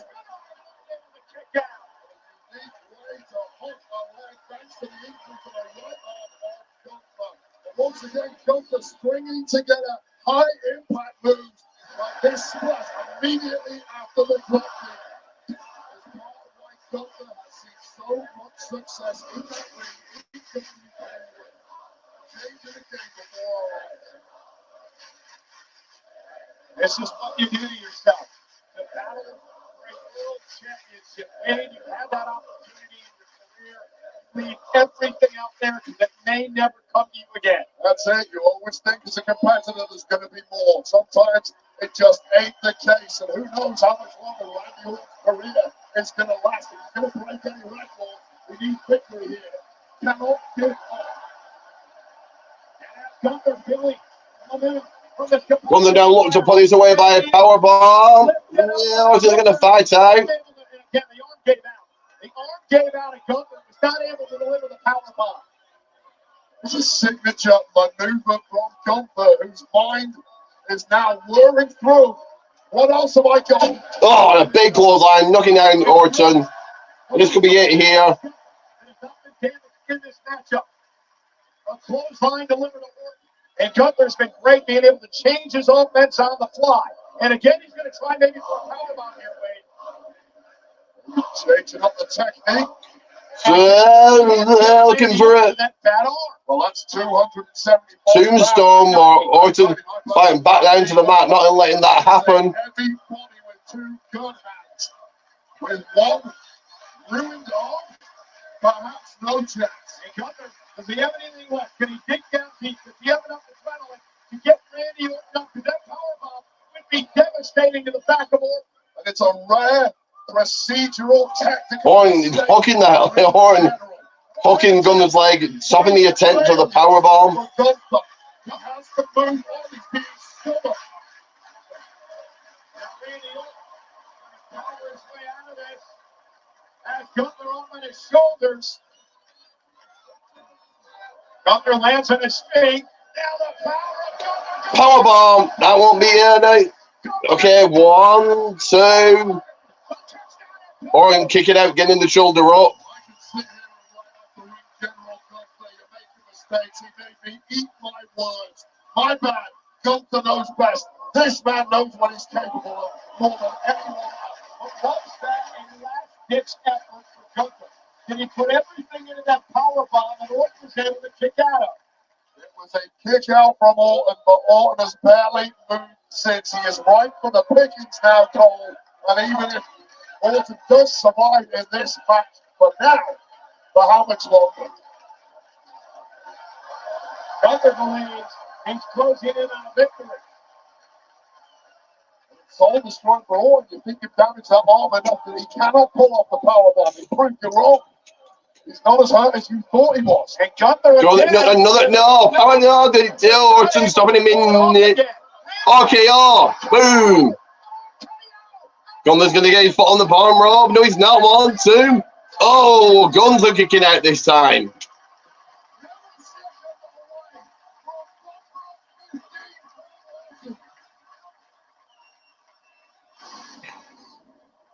When Gunther went for an extra powerbomb out of nowhere, Gunther promised he would never be caught out of nowhere. He was, but it wasn't enough. Randy Orton talking to himself. He can't believe Gunther kicked out of the RKO. Randy cannot believe it. He was able to hit it. Gunther was able to kick out. And now Orton's got to figure out, what do I do now? This matchup balanced on a knife edge now. Orton is hurting in a big way. Gunther perhaps even more so. So our German friends going to move out of the way because Randy Orton going to do everything he can to win a 15th World Championship.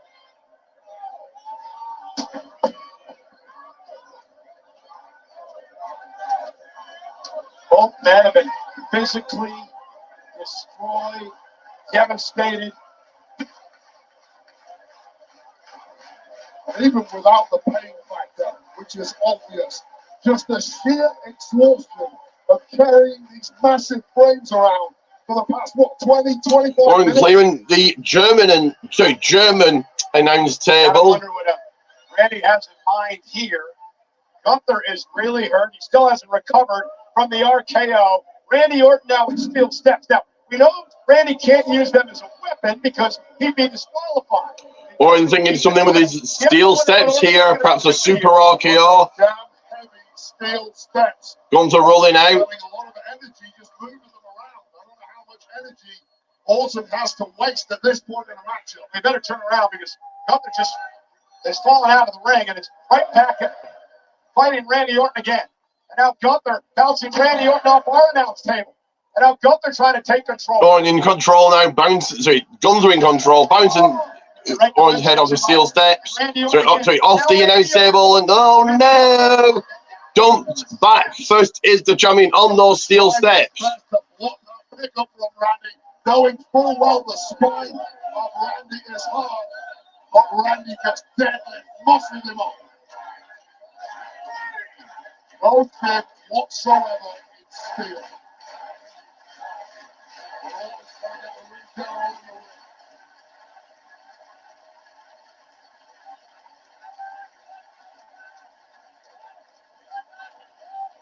Randy trying to figure out, what do I do now? I dropped this guy in a step. He's still crawling around.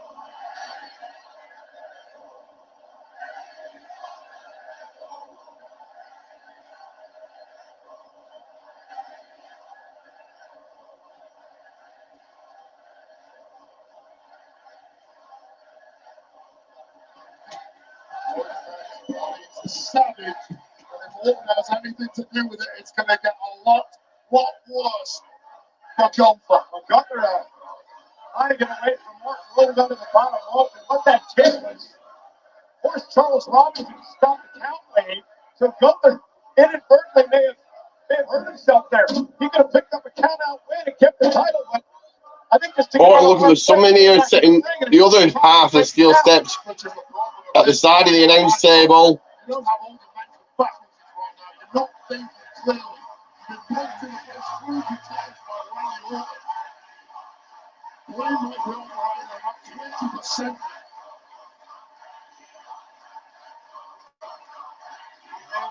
Randy Gunther outside the ring again.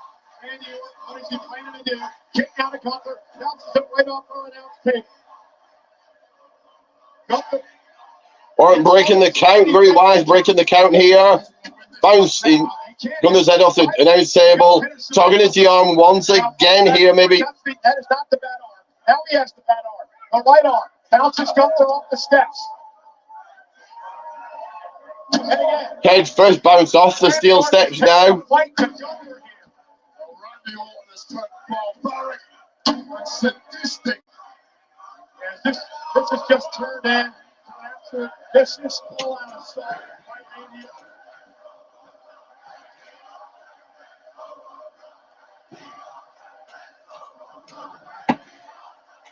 And now Randy Orton using the steps to his advantage, flanking Gunther off to the top. And now, Orton thinking about sending Gunther through, and he does. He's smashing through the announce table off the steel steps back first. The Orton zeroing on the 15th World Championship here.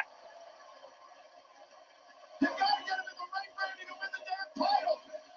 Randy, get him in the ring to win the title. Come on. Gunther is a great man.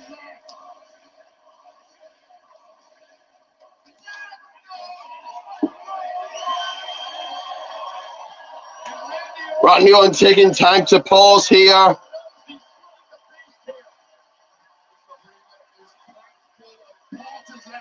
Don't the fact that in the day are showing respect to the Viper Randy Orton as Gunther's chances of successfully defending the title perhaps slide away.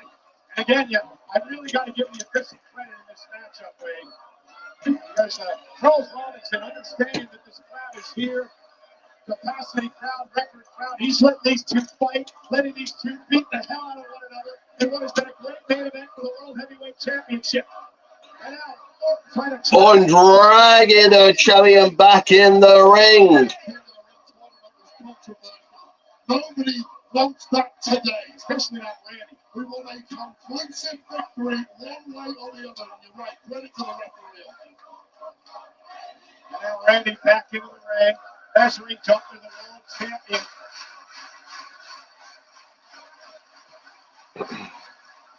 Randy taking his time. This is old school Orton here.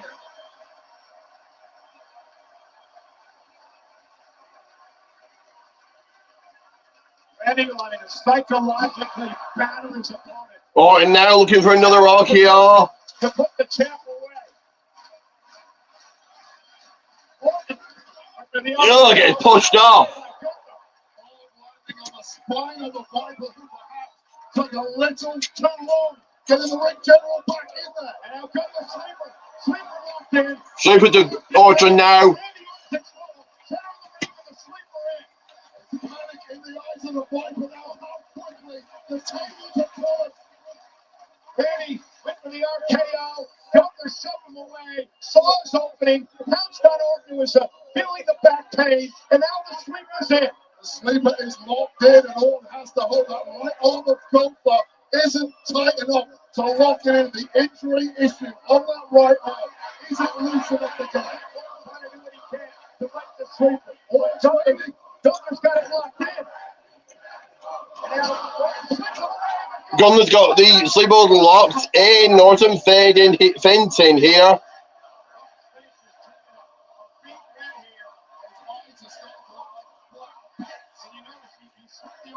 Even deeper underneath the chin. Make a mistake. Don't let well capitalize. Randy back to his feet. Last gasp effort perhaps the number one contender for the world title. Right on the Gunther is weak. Randy's manipulating it. And he's trying to force a break here. Finally gets out of the sleeper. Looking for an RKO 10, no. And a chop to the back, sending the sweat flying, and they've hold locked in for a third time.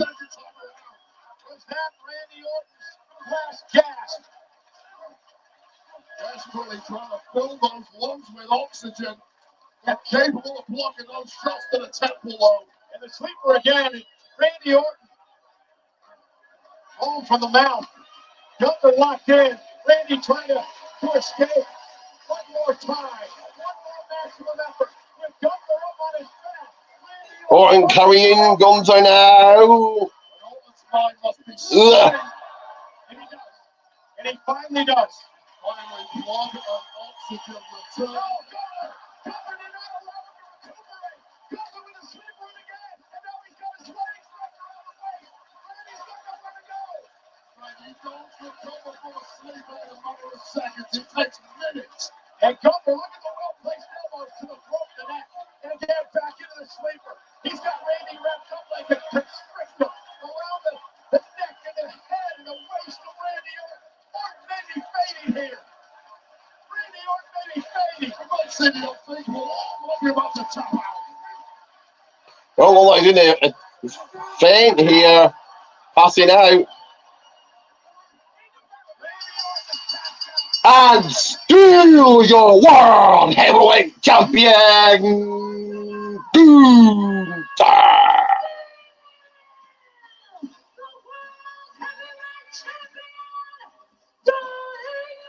A certainly decisive win over the Viper this time. King of the Ring may have been controversial, but tonight certainly wasn't. A decisive win for the world heavyweight champion Gunther tonight. One of the biggest of his entire career. That man is simply not human. Written off several times in that matchup. Overwhelming display of offense from the Viper of Randy Orton, one of the greatest this industry has ever seen. Rarely will you see a matchup as physical as we just witnessed. Gunther proving to the world that he is one of the greats. When Gunther went for one powerbomb too many, immediately regretted it. RKO, Randy pounced, Randy almost got the victory, but it wasn't enough. Give me a second, guys. We're setting up for the podcast. We're going to be going live in 10 minutes or thereabouts time. And Randy Orton may be closing in on a 15th World Championship. Sliding the body of the ring general back in there. Took a little too long. Amazing powers of recovery from Gunther. And then as Gunther locked in the sleeper, Randy tried his best to get the hell out of there. But all over Orton like a rat, squeezing the life out of the Viper, slowly but surely, until he faded to nothingness. Gunther is a Terminator. He weathered the emotion of an unbelievable week in Europe. On his return to his adopted hometown of Berlin, Germany. Family and friends in attendance, over 13,000 strong, wishing him to keep the World Heavyweight title. And in the end, Gunther defeats one of the all-time greats in Randy Orton to solidify himself on the top of the mountain in WWE as the World Heavyweight Champion.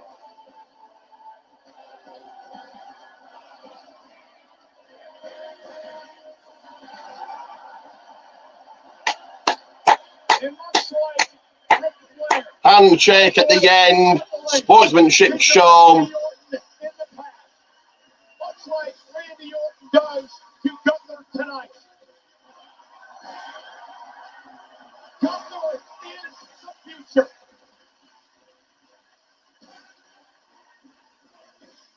Gunther is the World Heavyweight Champion.